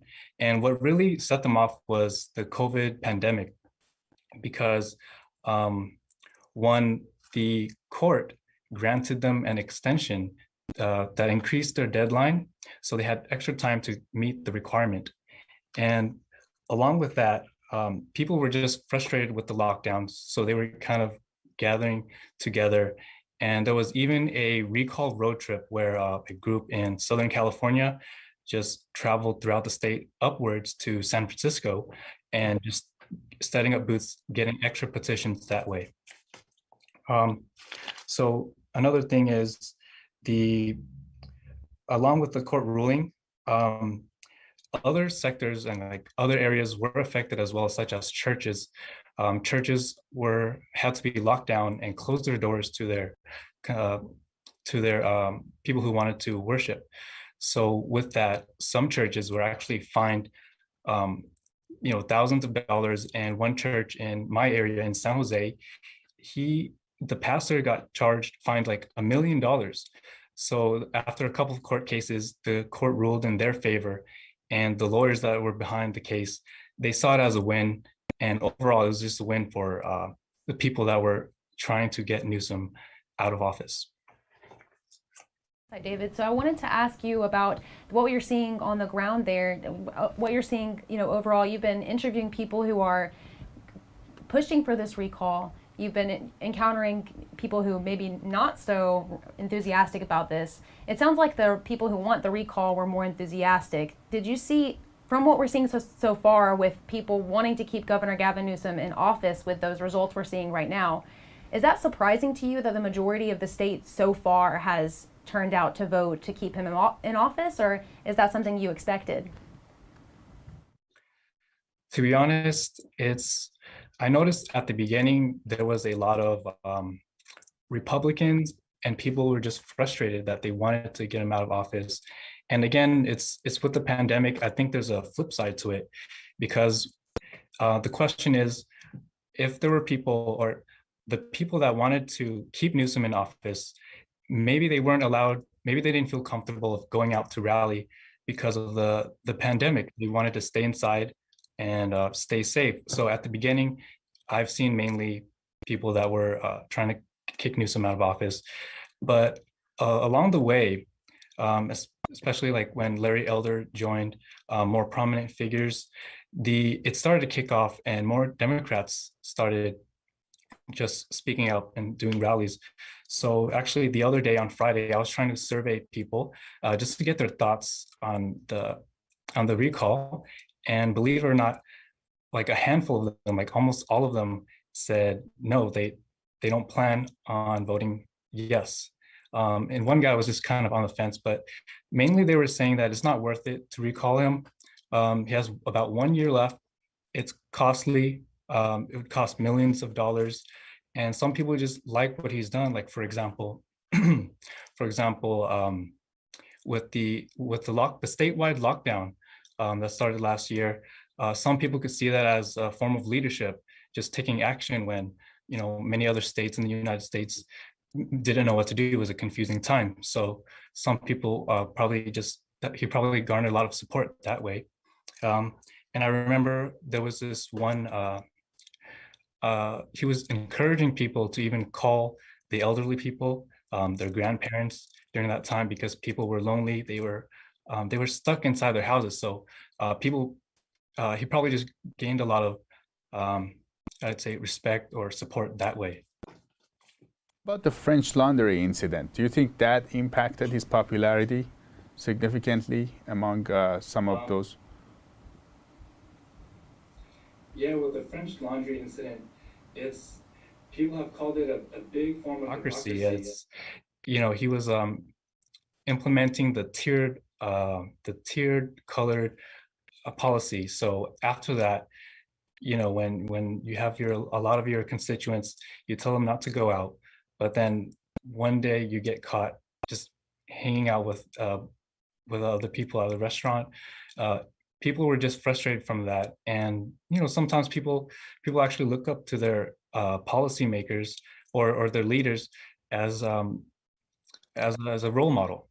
So that definitely had an impact, because at almost every rally or every person that I talked to that were against, that wanted to kick him out, they always bring up the French Laundry. A big point there. Thank you so much for that insight, David. We appreciate it. Yeah, thank you. All right, and we have some updated stats for you. So overall, statewide, 67.5% have voted no to the recall. They want to keep Governor Gavin Newsom in office. 32.5% have voted yes. So that number has changed just a little bit since we last checked in with you. But we're going to have a quick break, and we'll come back and update you some more as the results come in.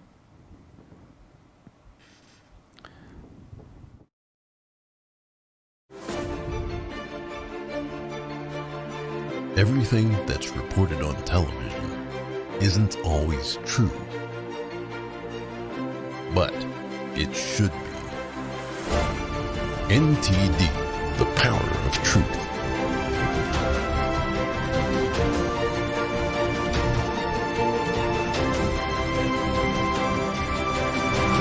Now available 24/7 on television and streaming platforms.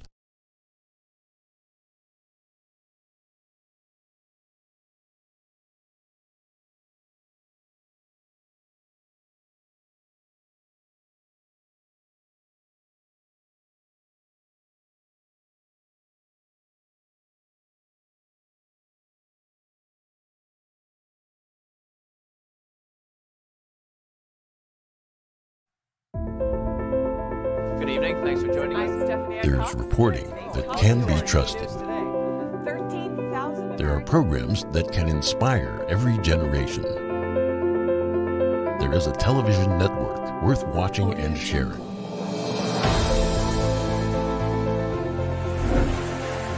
Our commitment is to bring you the facts and to show you the world. We won't be divided by politics, and we won't be swayed by the dollar. We believe in the strength of our nation and the hope in our shared humanity.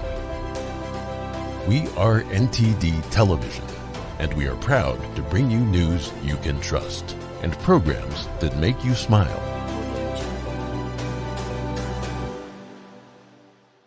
NTD Television, news you can trust.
Welcome back to our live coverage of the special election recall here in California. So we have some updated stats for you. In Orange County, which is one of the crucial counties that we're looking at tonight, 42% of people have voted there so far. And of that 42% who have turned, with the votes that have been counted, 41% of them have voted yes to the recall. So close to half have voted yes, they would like to replace Governor Gavin Newsom, while 58% have voted no, they would like to keep Governor Newsom in office. And Orange County is an important county because what happens in Orange County is going to impact, it's one of those counties that it has to, I think the recall has to be successful here for it to be successful across the state. Now in the studio we have Sean Steele, who was involved with the recall, with the 2003 recall. We can call him a recall expert. And we want to talk to him about what he thinks of this recall election. Sean? Well, I had a lot to do with the last recall some 18 years ago, and it was a great pleasure. I had governors. California did it very nicely. A lot of good things came together. And you look at Gray Davis and his record then, and compared to Newsom, it's you know, Gray Davis looks like a very nice human being compared to Gavin Newsom. Gavin Newsom's had a series of bad luck, and Californians have really suffered. But the money has been quite a different story. The biggest supporter that he had some 18 years ago for Gray Davis was really the big labor. But now there's whole new elements of money in this particular election. And that includes not just big labor, particularly the California Teachers Association, which is a monstrous union. They can raise tens of millions of dollars with very little effort. And of course, they got a great thing going because they're able to get full salary and not have to teach school. And they've gotten away with that for a year and a half now. But there's also big Hollywood. And there's been a tremendous amount of money that entertainment has put into to Newsom. And then thirdly, you have big tech, and that wasn't a factor 20 years ago. Big tech has come in hugely. Now these are very wealthy elites that don't have to worry about lack of water, bad schools, or crime because they live in gated, guilted neighborhoods. So with that element, then the Democrats nationally have pulled in a lot of really big money from the Democrat Governors Association. So altogether, pushing north of $80 million, and Republicans maybe had a couple of million. So it's been a financial tsunami. For what the recallers could raise and versus the Governor Newsom, was there some numbers the recallers could raise? Yeah, the candidates running against were limited to $9 million if they got a favorable ballot statement. Newsom, on the other hand, had no limitations at all, and he's proven it. So this was a battle that, frankly, if Mother Teresa was running against Newsom, she would have lost. Because with that kind of money, you're talking about complete media saturation. And that means every time you turn on the radio, every time you turn on the TV, you look at a newspaper, you turn on the internet, all you see is Newsom, Newsom, Newsom, and fear, fear, fear. And it's very effective. So money just doesn't talk in politics. In this case, it swears. I just wanted to, I think it's interesting about the money aspect that we're talking about. I wanted to ask you, Sean, do you think that Larry Elder has done significantly well considering his funding limitations? Or do you think that he could have done better for this campaign? What are your thoughts? I think he turned out to be a spectacular star. I mean, he has energized people. It was pretty lackluster field until Larry came in, and he's so articulate. He says so much. He's a libertarian, a conservative, African American. He's unafraid. He says more in 1 minute than most human beings can possibly do in 10 times that amount of time. And he's something that really shook the Democrat liberal establishment. The last thing they needed was a black conservative getting elected in California. And that's why George Soros, he's a billionaire, doesn't like America, was literally a Nazi collaborator in World War II. That was on 60 Minutes. George Soros put in $1 million himself personally. So when Soros is putting that kind of money in, that's pretty serious. Democrat Governors Association pumped in millions of dollars on this. So it was clear the decks. And even then, you're going to see the polls tonight tighten. the early vote is what the Democrats are excited about, is what Newman's excited about, and he just had his own press conference, patting himself on the back. But you're going to see these polls tighten up because there's a lot of people that have been voting today, and those votes will be counted later on tonight. Look at the ballots tonight at 11 o'clock. And thereafter, you're going to see this shrink much tighter. Already 20 counties have voted against Gavin Newsom. That's the early vote. But as the time goes on, remember, all of our Republican candidates in 2020 were losing this time to just 10 months ago. But around 10, 11, and 12 o'clock, they started winning. So it's the live, we call them the live voters, the people that show up at the polls, that cast their ballots face to face like we used to. Those are the ones that are going to make the difference. And we're seeing, I think you're going to see a greater tightening. I don't know if we win. I think it's unlikely because of the tremendous amount of money. But still, it's going to show that Gavin Newsom's got a black eye on this. He's looking bad. He's become kind of a laughable character. He's hard to take seriously, but it also shows that even in the bluest of all states, there's real competition here. There are some residents in those states voting against Governor Gavin Newsom, even in the deepest blue counties, like you just pointed out. Very interesting.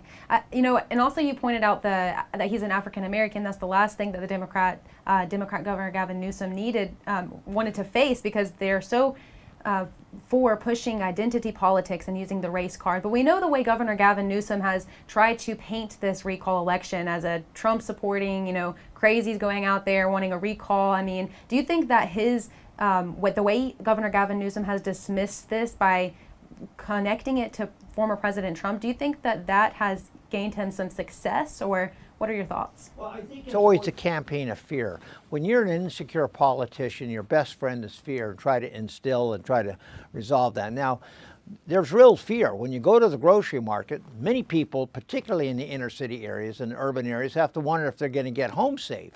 There's fear that if their kids go to school, are they going to get home safe? Are they going to learn anything? Are they going to be are they going to have to go through some endless propaganda? There's really fear because just to get a decent job in California, because the housing is so limited and it's very, very expensive. There's fear of whether or not they're already talking about water rationing, and that we're going to be able to, we're going to get penalized $10,000 a day if we use too much water taking showers and washing our dishes. So there's a perniciousness in California that a lot of people have to deal with on a day-to-day basis. On the other hand, if they can make them afraid of some kind of a boogeyman, which is preposterous. Larry Elder, for example, they've been attacking him because he's clearly the most popular and he's getting millions and millions of votes. He's an African American, but he's also a libertarian. He's not a Trumpian. He thinks differently, he acts differently, but that's the smear word that seems to be working in California, and that's what they're working on and trying to get resolved. The best news is this: Newsom's going to do worse than he did in his election campaign 3 years ago. That's the embarrassing part. Newsom is definitely going to be losing on the margins because millions of people are voting against him. You're going to see a polarization in this state where the north and the east part of California is against the coast. The wealthy the wealthy elites are on the coast, but they don't have to deal with the inner city problems. Important insight there, Sean. So speaking of where we're getting in some of the details of the areas, we have some new updated numbers for you on how this vote is going so far. So in Los Angeles, we have 76% of people are voting no to the recall right now. And Larry Elder is actually leading. He's leading in Los Angeles, and he's leading across the state. And then we have Kevin Patra, the Democrat YouTube star that's following him. And also, so we're going to visit Orange County again because this is where one of our reporters is now stationed. She's at Larry Elder's, hopefully for Larry Elder, his victory party. So we're going to check in with Jamie, one of our reporters at the Larry Elder victory party. Hi, Jamie. How's it going out there? Hi, doing well. How are you guys holding up? Kind of calm? Are people excited? What's the feedback you're getting over there? There's a lot of energy here, and there's also a wide range of ages as well of people that we have spoken to. we actually just caught up with a 21-year-old who was canvassing for Larry Elder, and he said the young people, especially in the Latino demographic, have been very, very energetic and eager to get out there and cast their vote today. So it is very lively. The night is still young. We just had the 48th Lieutenant Governor who just spoke to the crowd, Abel Maldonado, and he said it is still too early to call, and they are still holding on to hope. Do you feel like, what are your thoughts personally, having covered this recall over the past couple of months? Are you surprised by the early results that we're seeing right now, or what are your thoughts on these results so far? Yeah, so far in Orange County, we have the first round of unofficial in-person results in Orange County are showing 57.95% are voting no, with 42.05% voting yes. So it is still a bit early in the night, but right now it does seem like California Governor Gavin Newsom will retain his seat. But again, it is election night and anything can happen. But so far in Orange County, here at least, people are very energetic and are holding on to hope. Have you seen Larry Elder in there yet? How's his attitude? Have you been able to catch up with him? Larry Elder has not addressed the crowd as yet. They did open with a prayer from Calvary Chapel, Chino Hills, Pastor Jack Hibbs, and he was one of the churches that defied pandemic restrictions last year and kept his church open, and has been canvassing as well for Larry Elder, urging his congregation to vote yes on the recall. And how much of this recall, Jamie, since you have been reporting on this, how much of it has to do with the churches being shut down? I've seen a big impact with churches coming in and collecting. Actually, I've seen booths in front of churches collecting signatures for the recall. Yeah, actually, I believe it was Harvest Church who won a lawsuit against the state, citing, that the pandemic restrictions against churches were unconstitutional, and they won, and California Governor Gavin Newsom had to pay those settlement fees. So under no circumstances in California can, regardless of if it's an emergency order, can the state lock down churches again because of that lawsuit that went through. Well, thank you, Jamie. We'll check in with you throughout the night. Okay, thank you, guys. All right, so now we're going to continue on updating you with other counties, other big crucial counties here in California. So we have the latest numbers from San Francisco with 87.8% voting no to the recall. They would like to keep Governor Gavin Newsom in office so far, with 12% voting yes. That's not a surprise, right, from San Francisco. That's something you could easily assume. And we can move on to Alameda County. There's over 60% are saying no, and there's 15% that are saying yes. 85% are saying no to the recall, and then 15% are saying yes. And these Northern California's counties are pretty much, for the most part, saying no to the recall. We have Santa Clara County, Sacramento County, and Contra Costa County. All of them are saying no to the recall. So actually, speaking of this right now, Governor Gavin Newsom has just called the race. I wanted to ask you guys, Craig and Sean, sorry, what do you think about this? Do you think that it's too early to call, or do you think Gavin Newsom is making a good call here? Well, it sounds like Mr. Newsom's a very confident man. I would say that he does have the leg up. On the other hand, it could be interesting to see how Orange County and other counties perform on behalf of Larry Elder and the recall question. But Sean pointed out very, very brilliantly, very accurately, that money speaks very loudly. In this case, it's screaming loudly. And also, they were very clever. The Democrats used Trump as a drum, and they beat that drum very loudly. And that really turned, I think, a lot of people against the recall exercise. And they were clever about that. So what's happened here now is you'll see the unions and all of their friends ginning up the vote, and that's coming through for them. And the one thing that they had to do, though, that the Republicans didn't have to do, they had to spend $77 million, probably north of that, to get where they are today. Republicans spent a fraction of that, maybe a tenth. So this is not necessarily a shockwave, but it is a jab to the belly, because they had to bring out all their big guns, and it gave Gavin Newsom a scare, and for good reason. People are still upset. We're seeing 20 counties now that have already in the early vote. This is the early vote. That's not even half the vote has been counted.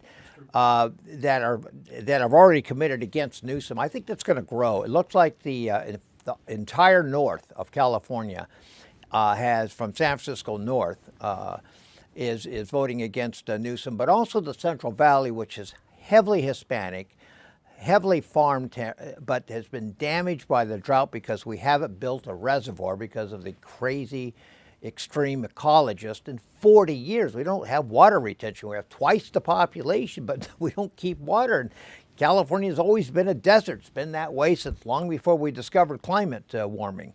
So the key is that the farmers, the folks that earn their living in the Central Valley, they're seeing what's going on. I think you're going to see a shift in Orange County. I think you're going to see a shift in other counties.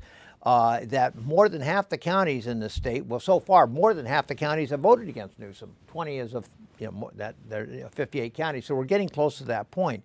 You're going to see the margins shrink. Every single vote tonight that we're coming in every single county, the margins are shrinking. The Democrats, I should say, Newman had, over 70%. Now it's below 70. Now you're seeing it 66, 65, 64. And so as those margins get closer, as the later voter, the people that showed up at the polls when those votes start coming in, I remember my wife is a congresswoman for Newport Beach, Huntington Beach, and we were losing until 11 o'clock at night. And I remember our campaign consultant took the laptop and slammed it down, because when the same day voters started, those votes started coming in, she was behind, 10 points and 6 points and then 4 points. And then finally she was behind 400 votes. And then when she got to be 300 votes ahead, it kept growing and growing and growing. So the same day voters, what's going to change the outcome. Right now, if you're Newsom, you're happy. How long do you think we're going to have to wait before that margin gets closer and closer? Sorry, you said 11 o'clock? Yep. Got to wait till 11 o'clock. Takes a while to count all these votes. Is that your cutoff? That's when you're gonna Then I'll give you the call.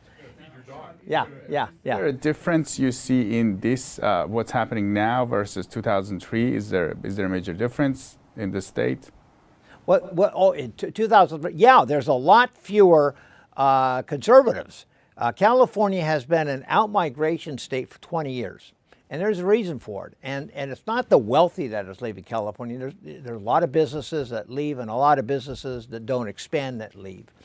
But what's happening is that the children, our children, they cannot afford the homes in California they were born in. They grew up in nice neighborhoods like La Pazuena, Pico Rivera, La Cañada, San Diego, and now those homes are unaffordable because the jobs don't exist unless they're part of that high-tech elite with Google and Amazon and Facebook. And most of us aren't. That's a very elite group of people. They live in insular lives. They live in nice, perfect neighborhoods. They got great cars. But the 80% don't have that, so they're finding opportunities. Young families, young people with families are leaving in droves. By the way, that's not good if you want young people in a state to populate it. So that's what's changed since 2003. Yes. Well, Sean is waiting. He's calling it at 11. Governor Gavin Newsom just gave his victory speech for the race. So let's take a look at what he had to say tonight after he himself called the race. Conservative parts of the state, progressive parts of the state, folks that I know were going to vote no, and folks that I knew were going to vote yes on this recall, and turned out to do just that. But one thing that's universal, everybody wants to be respected. Everyone wants to feel some connection to one another. And we all certainly in this pandemic want to feel safe, protected. And those are universal values. And I think about just in the last, few days, and the former president put out saying this election was rigged. Democracy is not a football. You don't throw it around. It's more like antique vase. You can drop it and smash it in a million different pieces. And that's what we're capable of doing if we don't stand up to meet the moment and push back. I said this many, many times on the campaign trail. You know, we may have defeated Trump, but Trumpism is not dead in this country. The big lie, January 6th insurrection, all the voting suppression efforts that are happening all across this country, what's happening, the assault on fundamental rights, constitutionally protected rights of women and girls. It's a remarkable moment in our nation's history. But I'm reminded of something, I don't know, a few decades ago someone told me when describing a difficult and challenging moment, said, the world is too small, our time is too short, and our wisdom is too limited to win fleeting victories at other people's expenses. And he went on to say, we must all triumph together. So in that spirit of recognizing and reconciling this moment and trying to understand, not just here in this state, but all across the United States of America, I just want to say this. Tonight, I'm humbled, grateful, but resolved in the spirit of hero, Robert Kennedy, to make more gentle the life of this world. Thank you all very much, and thank you to 40 million Americans, 40 million Californians, and thank you for rejecting this recall. Good night, everybody. All right, well, that is one victory speech there. We're going to have a quick break, and then we'll come back and speak with you soon.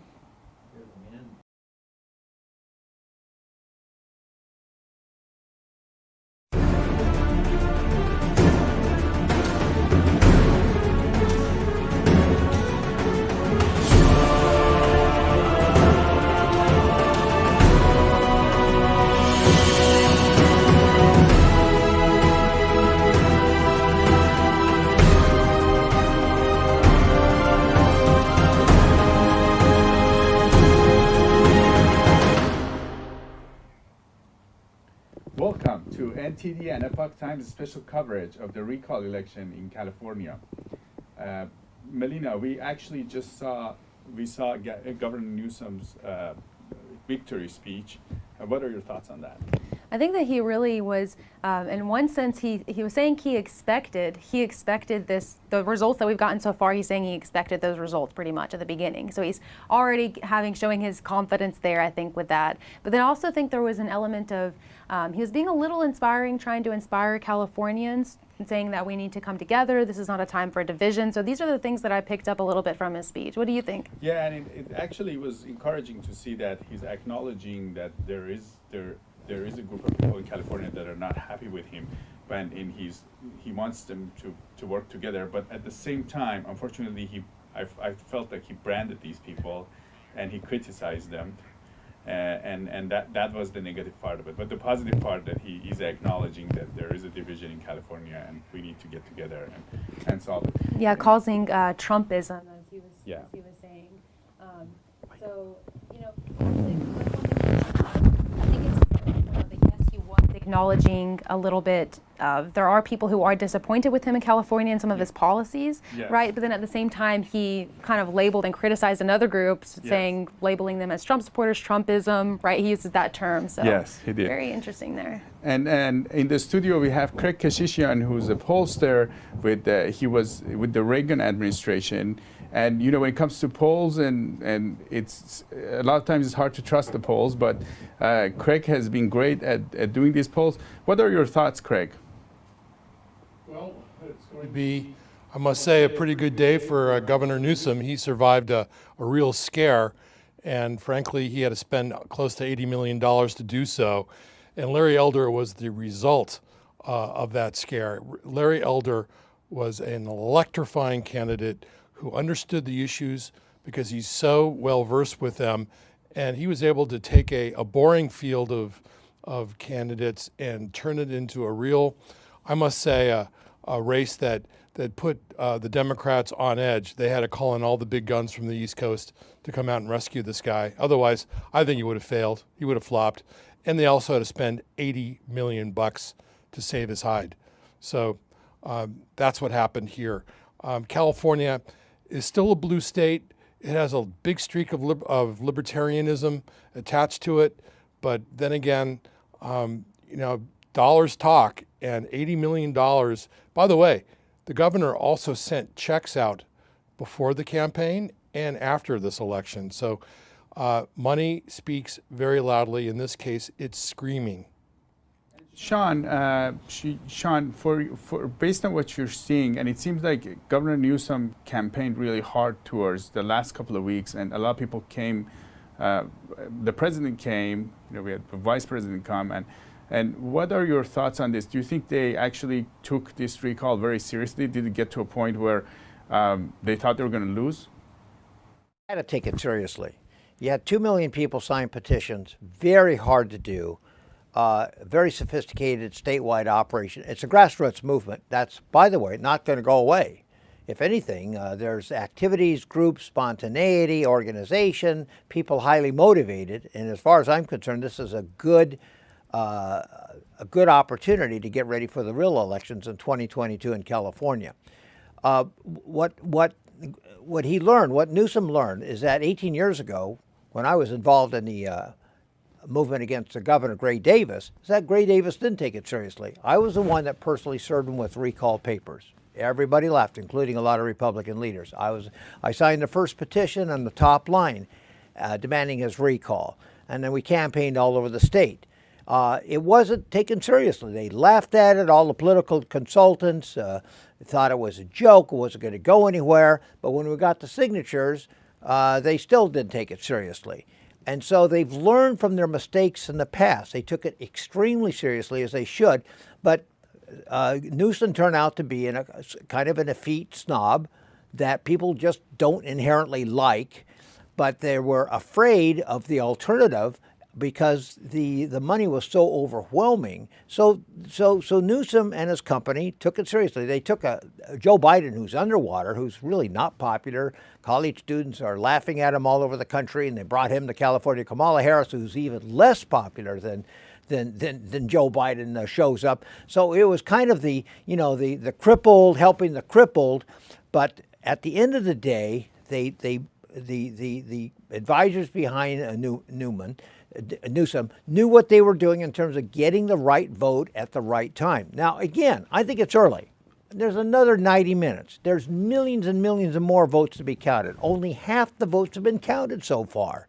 Sean, I wanted to ask you about, do you think moving forward, okay, I know you say you don't want to call the race until 11 p.m., but I wanted to ask you, I'm just saying, I mean, if you want to call now, then, I want to ask you a little bit about, do you think that the fact that they did have to take this recall seriously, and Governor Gavin Newsom did face this grim reality of possibly getting pushed out of office, do you think that this will change some of the ways he's shaping policy in the future, or what are your thoughts on how he'll move forward if he does stay? He is beholden to the people that gave him the money.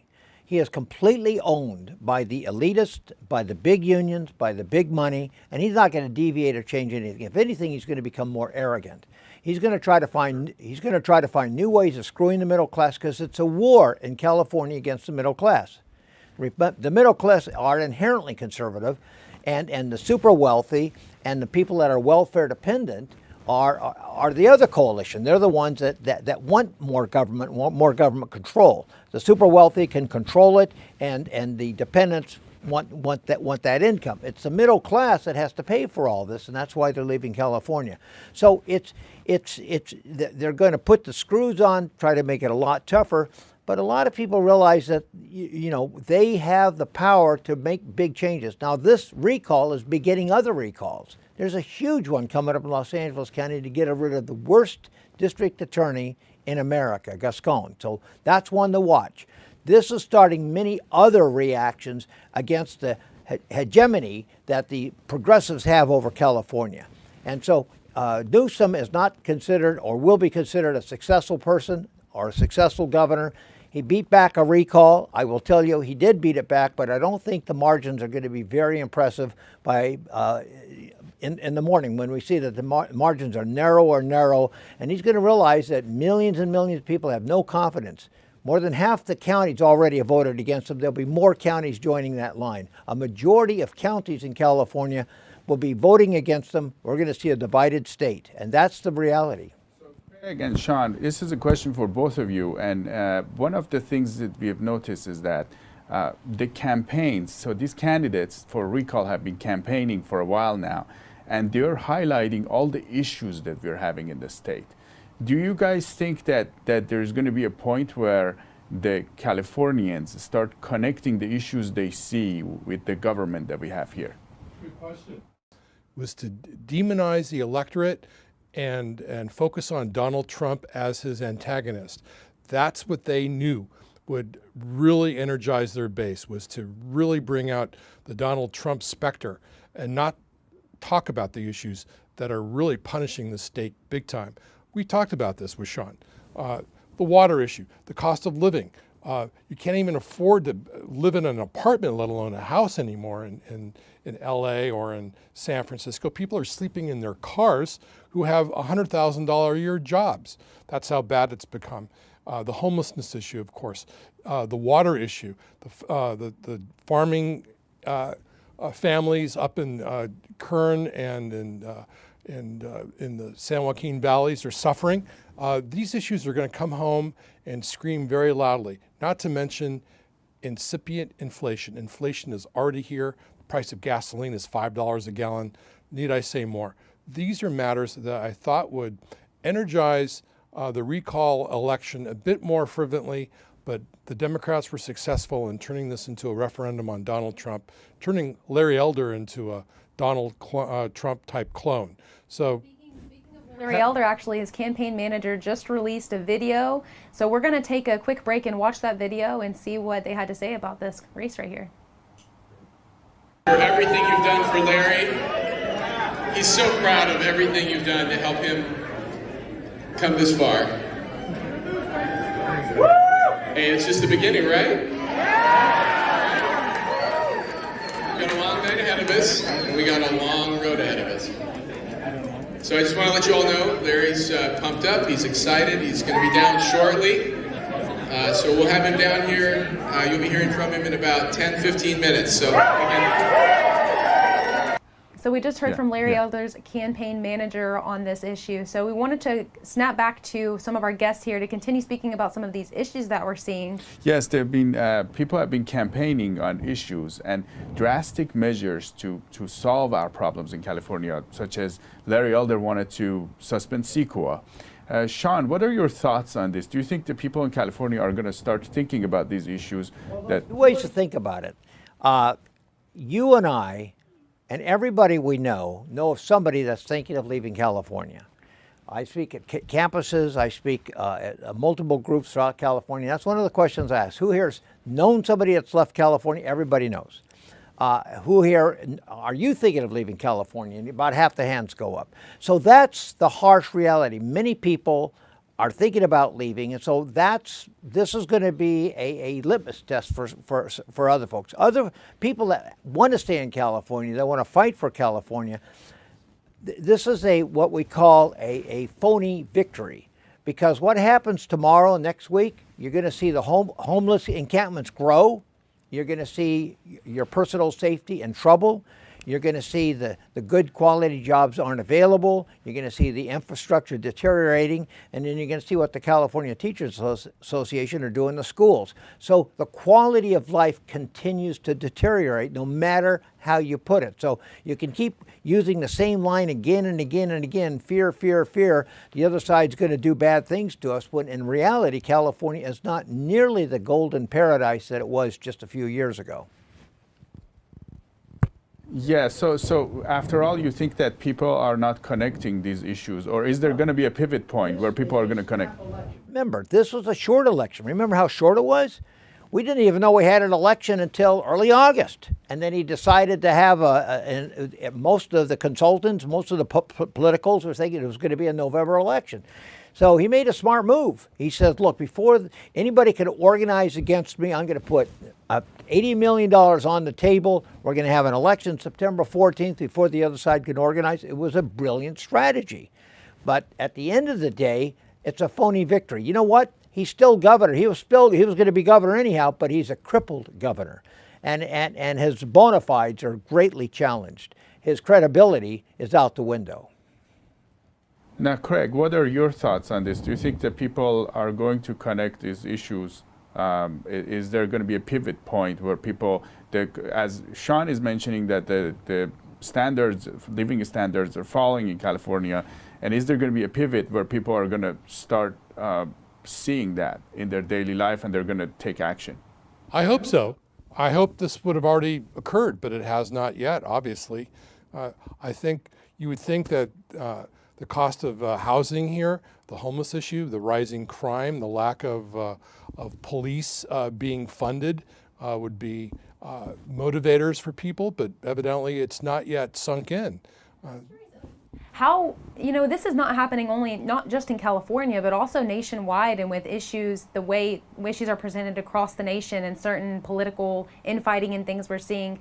It seems like people are kind of blindsided and they're fed information, maybe told to think a certain way, or the media is not presenting full facts to them. I mean, why do you think that people aren't connecting these issues? We see there's homelessness up and down the streets here in California. We see there's certain issues with the housing issue, with the crime. So what's blocking people from seeing these issues and for what they are and holding the government accountable? What are your thoughts on that, Sean and Craig?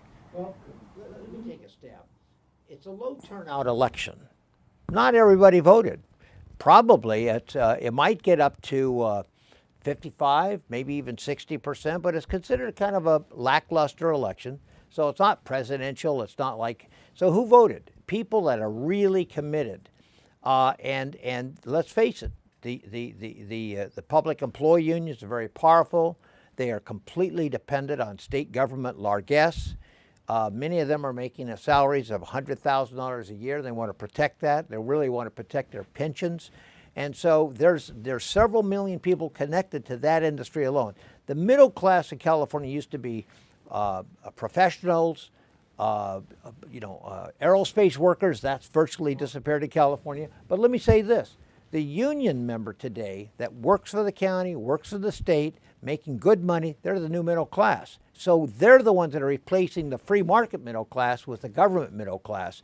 So there's a lot of them, and they're doing very well, and they're not planning to leave California. So they were highly motivated to, what job in the world can you get paid full salary, full benefits, and not work? It's called the California Teachers Association.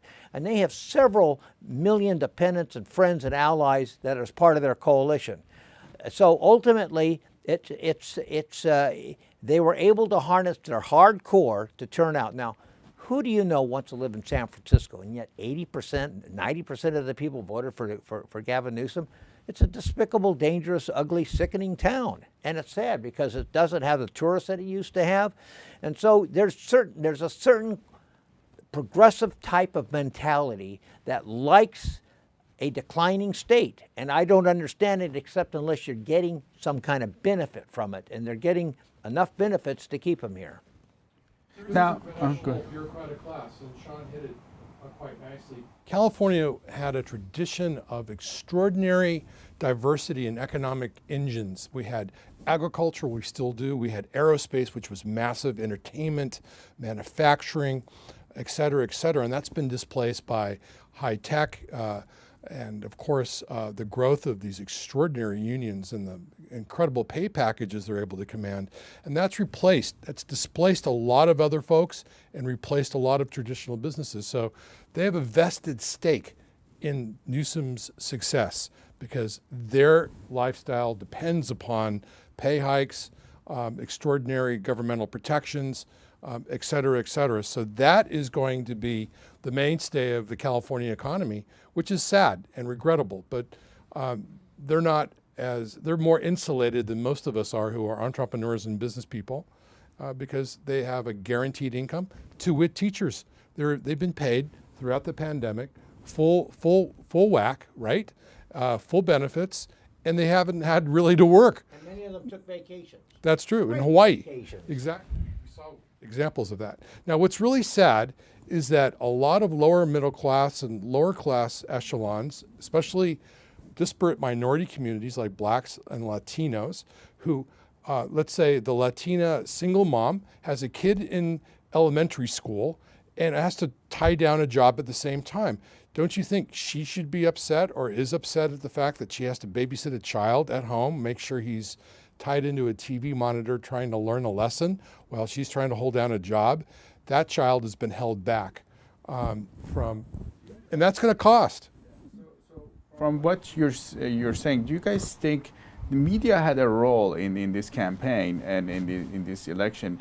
Do you guys think that media had a big impact? Because certain newspapers, they were very aggressive on fighting the recallers, like with a lot of opinion pieces against Larry Elder and multiple newspapers.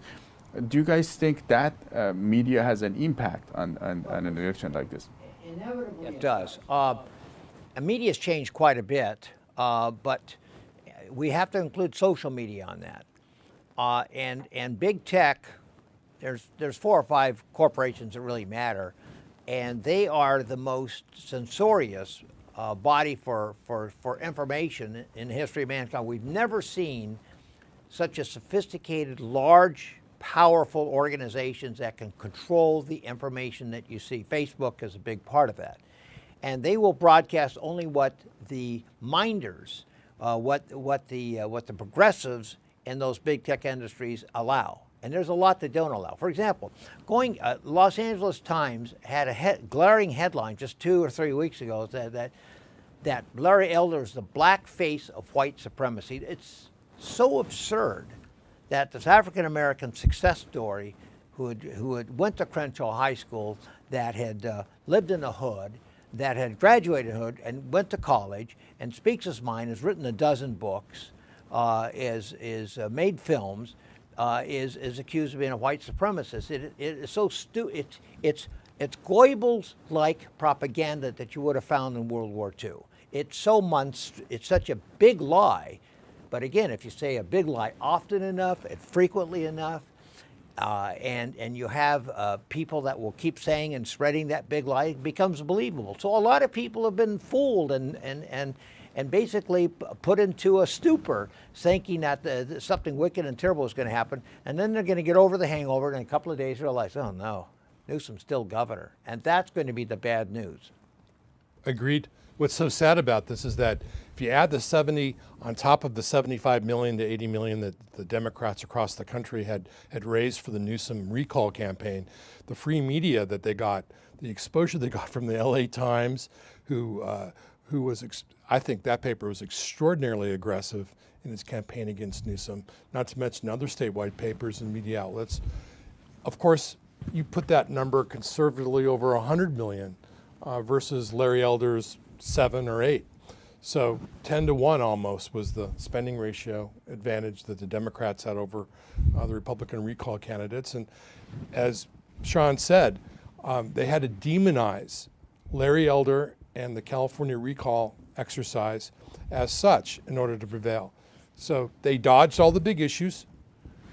They demonized a guy who is a hardworking newscaster, talk show host, and in turn, they also turned this into a Trump referendum, and that was their winning formula for the state of California. Did you ever hear them talk about any of those papers, any of those commentators ever talk about the issues at hand? Not once did they have a debate, a robust debate on the issues at all. Not one. Yeah, not one. They're labeling him as the black face of white supremacy. And I think that's very interesting because we know especially the far left wing of the Democratic Party has been playing the race card a lot with their politics. And it's interesting because it's like there's, at the same time they're saying they're trying to unify the country and unify and peace, and they're trying to bring, everything sounds very harmonious, but then at the same time isn't labeling someone exactly the opposite of what they're claiming that their goal is, labeling someone such there's as... another point here when actually Larry Elder went to the Venice Beach and he was visiting the homeless encampment. He came under attack, and none of the LA government officials, besides the sheriff of LA, nobody actually condemned the attack. What are your guys' thoughts on that? It seems like our politicians, they are actually dividing us to a certain degree, and they're going by different rules based on who they based on their political thinking and belief, right? There's two big features out of that. I lived in Venice. I served in Venice for 10 years. I call up. Served my time in Venice. I love Venice. Beach community. It's unlivable today. It is unsafe, drug-ridden by psychotic people that are running around that hurt other people. It's a filthy, disgusting third world, more dangerous than most third world places. It's a very toxic part. Larry Elder went there to point out this growing cancer called homelessness, aggressive homelessness that we're seeing throughout California. He immediately came under attack. He was shot at with pellet guns, and eggs were thrown at him by a white woman in a gorilla mask. The visuals were stunning. The only problem is most Californians didn't see it. So that's what mainstream media and big tech does.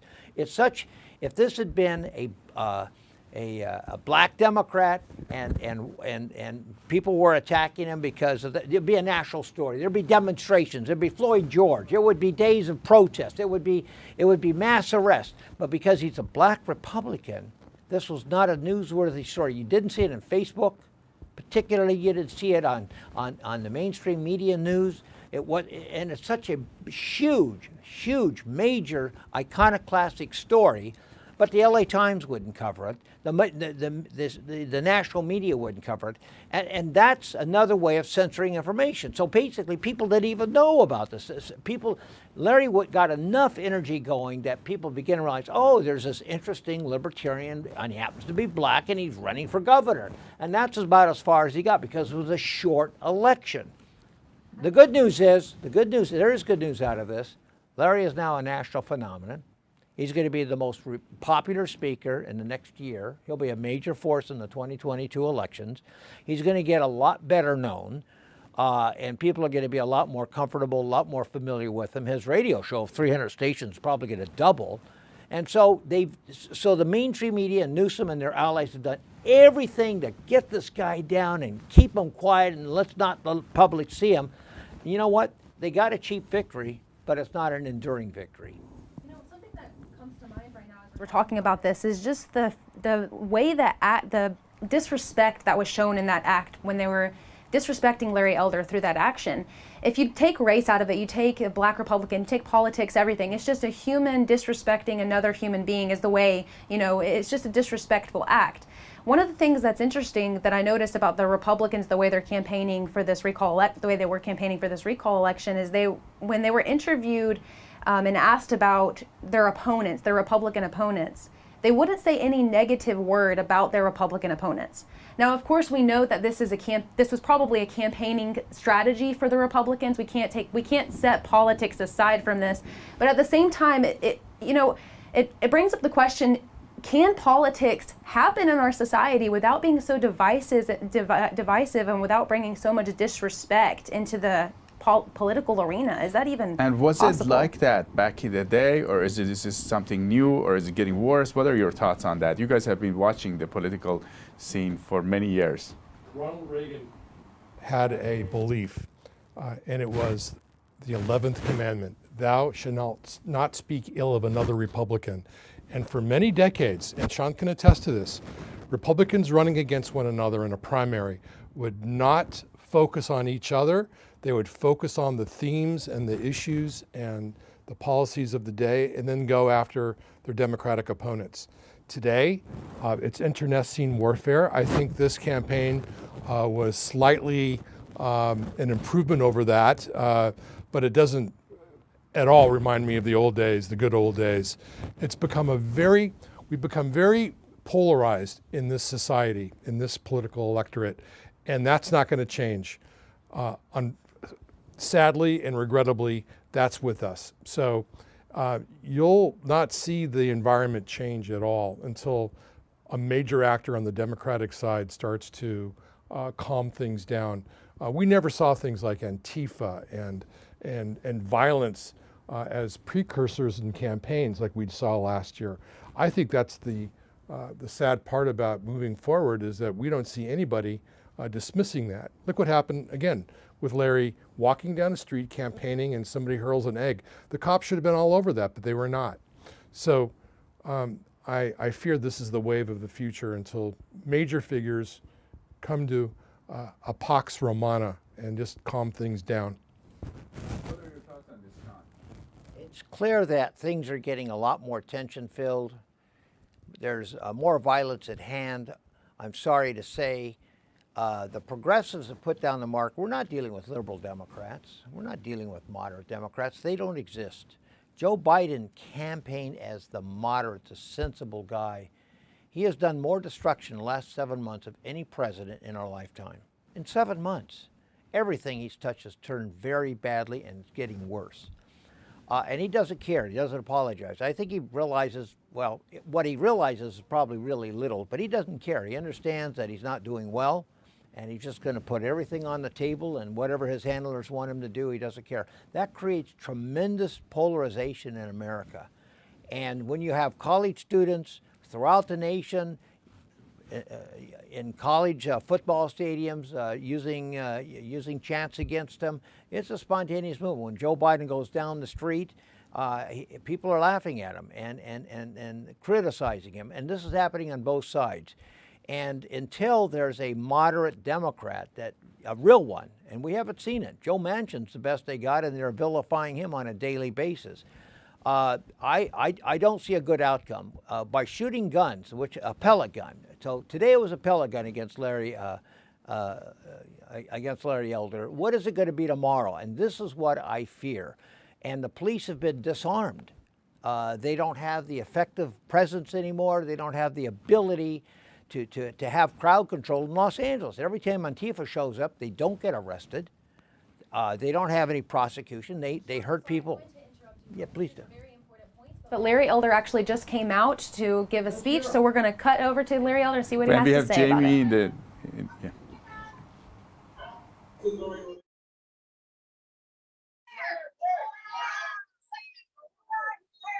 There she is, Gloria Romero. Gloria, let me say something about Gloria Romero. You know who Gloria Romero is. Gloria Romero is a Democrat. I'm hoping a recovering Democrat, but we'll see. She was the Senate Majority Leader. She crossed party lines. She's still a Democrat. Like my mother was still a Democrat. My brother was still a Democrat. I couldn't get them to change their party, but I got them to vote a lot more sensibly. Gloria crossed state party lines and supported my candidacy.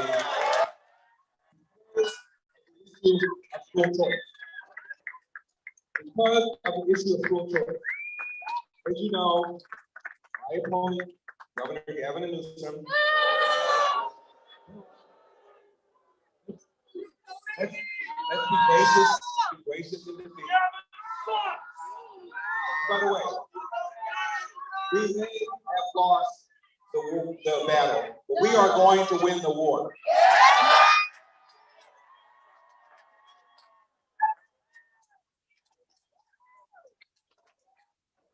Gloria crossed party lines because of the issue of school choice.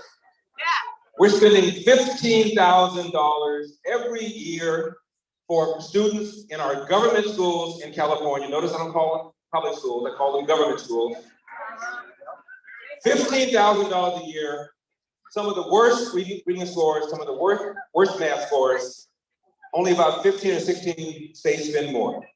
And the students that are getting the raw end of the deal are the Black and brown students who comprise 80% of the government students in our government schools.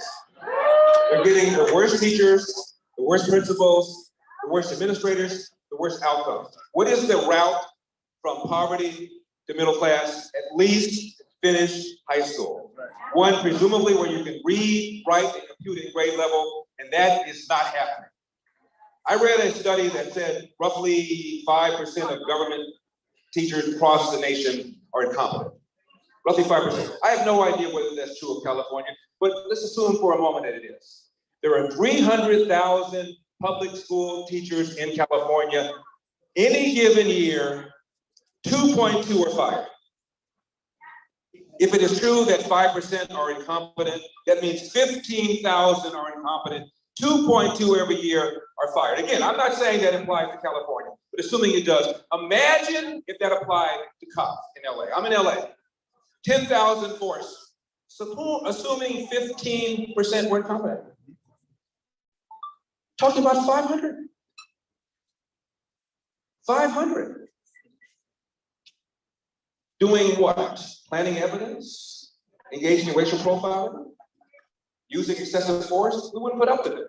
We'll put up with 15,000 incompetent public school teachers. That is why Gloria and I support school choice. So the money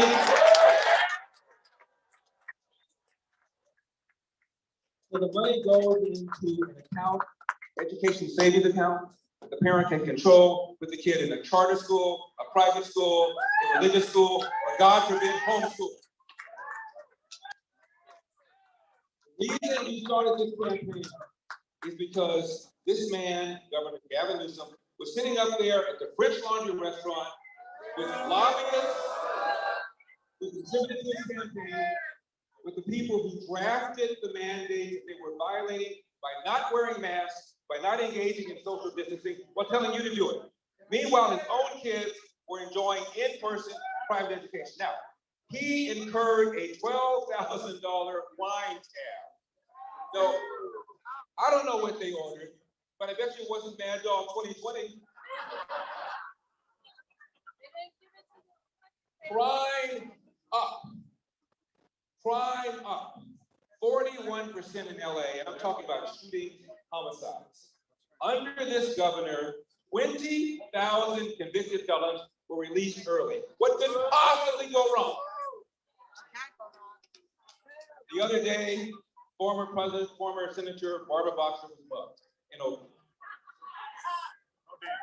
You're not cheering for Barbara Boxer being mugged, are you?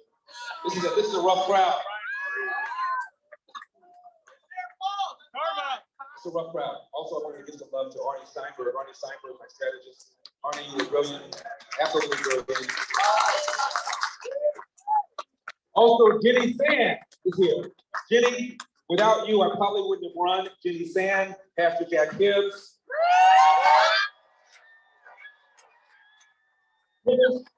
Dennis Prager. Our chairman, Lionel Chapman, all of whom advised me to run. But ultimately, I decided to run because I felt that I could do something about the crime. I could do something about the homelessness. I could do something about the fact that California has now hit $800,000 average price of a home. That's 150% above the national average. Outrageous because of the stranglehold the environmental extremists have had over Gavin Newsom and it had over Sacramento. Love you more. We have 5 seasons in California now, but this one is fired because of the poor forest management. Outgoing Governor Jerry Brown had a plan to clear 500,000 acres of fallen trees, dead trees, and dry vegetation. And our governor claimed that he cleared 90,000 acres, which would have been a drop in the bucket if it were true, but it wasn't. According to the LA Times, he only cleared 13% of what he said he would, which meant he exaggerated by a factor of 7.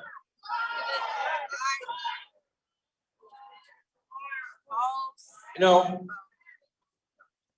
before the pandemic, half of all 3rd graders in our government schools could not read at state levels of proficiency. Half. And those levels are low. Math scores even worse. 75% of Black boys could not read at state levels of proficiency. Math scores are even worse. Because I care about this, I've been called the black face of white supremacy.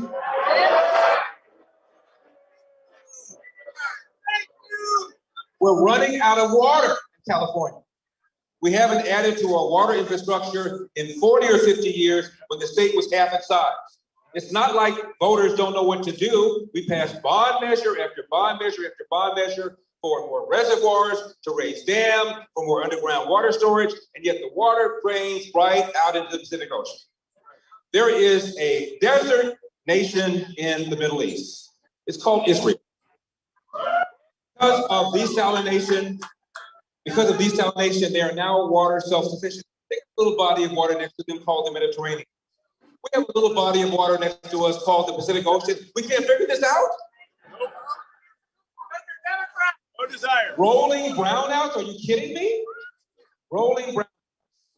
Because we're forcing utility companies to invest tens of millions of dollars into weather-dependent, unreliable sources of energy called wind and solar. A war on oil and gas. It almost takes an act of Congress to get a permit to drill an oil well or to drill gas.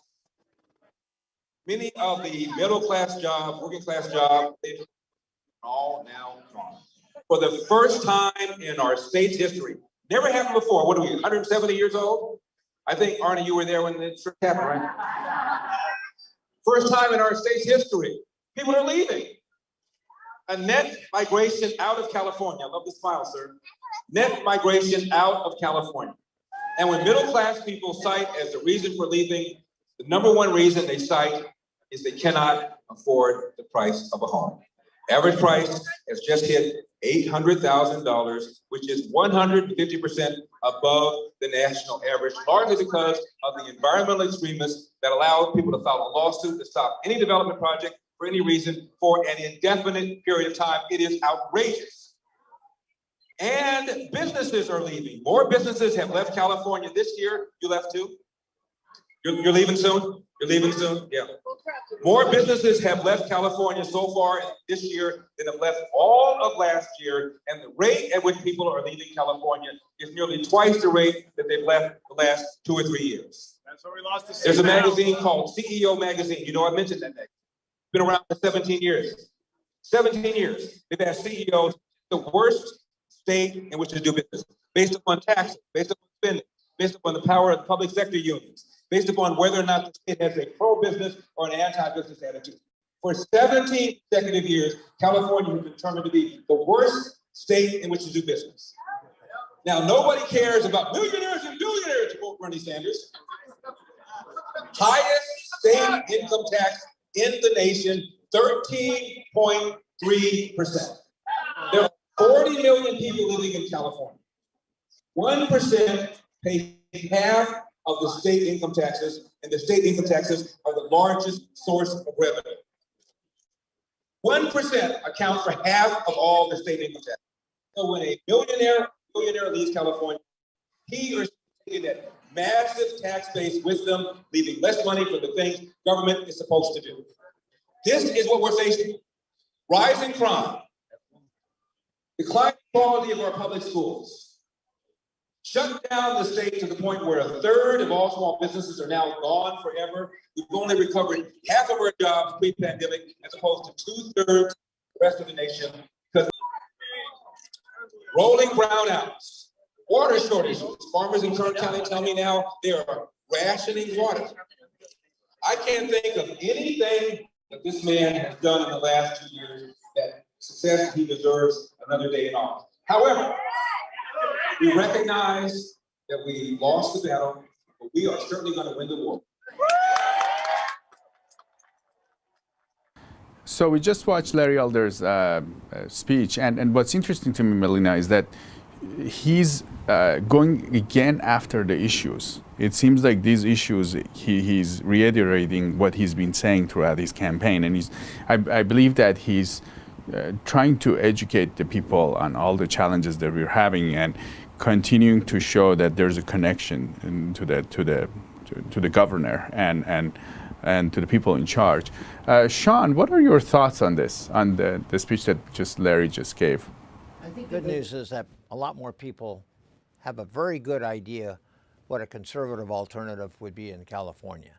And I think there's a lot of doubt. This has been a progressive hegemony that's been controlling California politics and social life and media life and intellectual life and university life for some 20 years. And we lose a congressional seat. The roads are clogged with people leaving California. I was talking to Craig earlier about that. That's a fact of life. And we're seeing an alternative, a fresh light, a fresh answer. I have been in many political campaigns where it looked very dark and grim, and then a Ronald Reagan emerges. And then a Donald Trump shows up out of nowhere. And then you have Governor DeSantis of Florida showing up. So times might look really darkened, but I think this grassroots movement that had no money, that took on the most powerful establishment in the largest state of the union, has really set the agenda and has changed it. And the people that control California are no longer going to be able to take things for granted. They don't have, there's a sizable number of people, millions and millions, that are very unhappy with what's going on.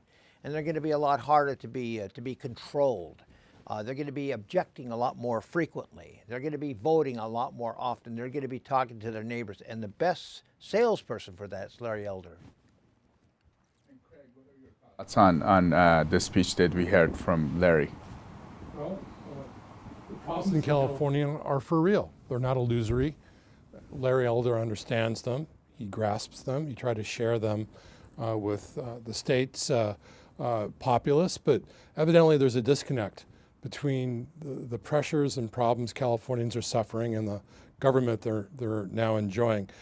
There's a saying, and the cliche is true: the people deserve the government they elect. And they re-elected in this case, Governor Newsom for another year. So until the pressures and problems that we see throughout the state really hit home hard, you're going to see more of the same. Elder tried to offer an alternative, at least an alternative philosophy, and maybe that might be resonating, but it still needs to be absorbed. Obviously, it did not work out for Larry Elder tonight, but he will be around, and the problems that he just enunciated very clearly in his speech will still be around. And people will be paying the price for those problems. They have to live with bad schools, difficult job environments, homelessness that's rampant, unfortunately, rising crime, and a defund the police movement across the state where prosecutors don't even bother putting bad people in jail. So if Californians continue that sort of trend, it will be a Democratic rum state. If they wake up to an alternative, then we might have a competitive political landscape again. So much, Craig and Sean, for joining us tonight on our special coverage. All right, thank you guys. So now we're just going to close up here in just a moment, but we're going to give you just the updated latest numbers from the race so far. So we have around 8.4 million votes have been counted. That's out of the 22 million people who are registered in the state of California to vote. Now, overall, the estimated number of early voter ballots is 61% of those early voter ballots have been counted. Now, of those people who have turned in their ballots and that have been counted, these are the final numbers for the night. 66.25% of people voted no on the recall. They wanted to keep Governor Gavin Newsom in office. 33.75% voted yes. Now, of course, who led this all, the candidate people voted for if they did vote to replace Gavin Newsom, of course, was Larry Elder with 42.2% of the vote. Now, just some comments on California's future, you know, with this recall election and all the issues that we're facing. One thing that I've noticed in California, it's not that we don't have the talent. We have the talent, and we have a lot of different ideas. We have people from all over the world coming here and with a lot of different ideas, and it would be great to see these people working together. The Republican, Democrat, Independent, Libertarian Party doesn't matter, ethnicity doesn't matter, coming together, working together to make this place really good. And I think at some point in the near future, we're going to see that, the people coming together, working together, and solving our problems. Yeah. Thank you for joining me for this special election coverage, and thank you for joining us. Have a great night.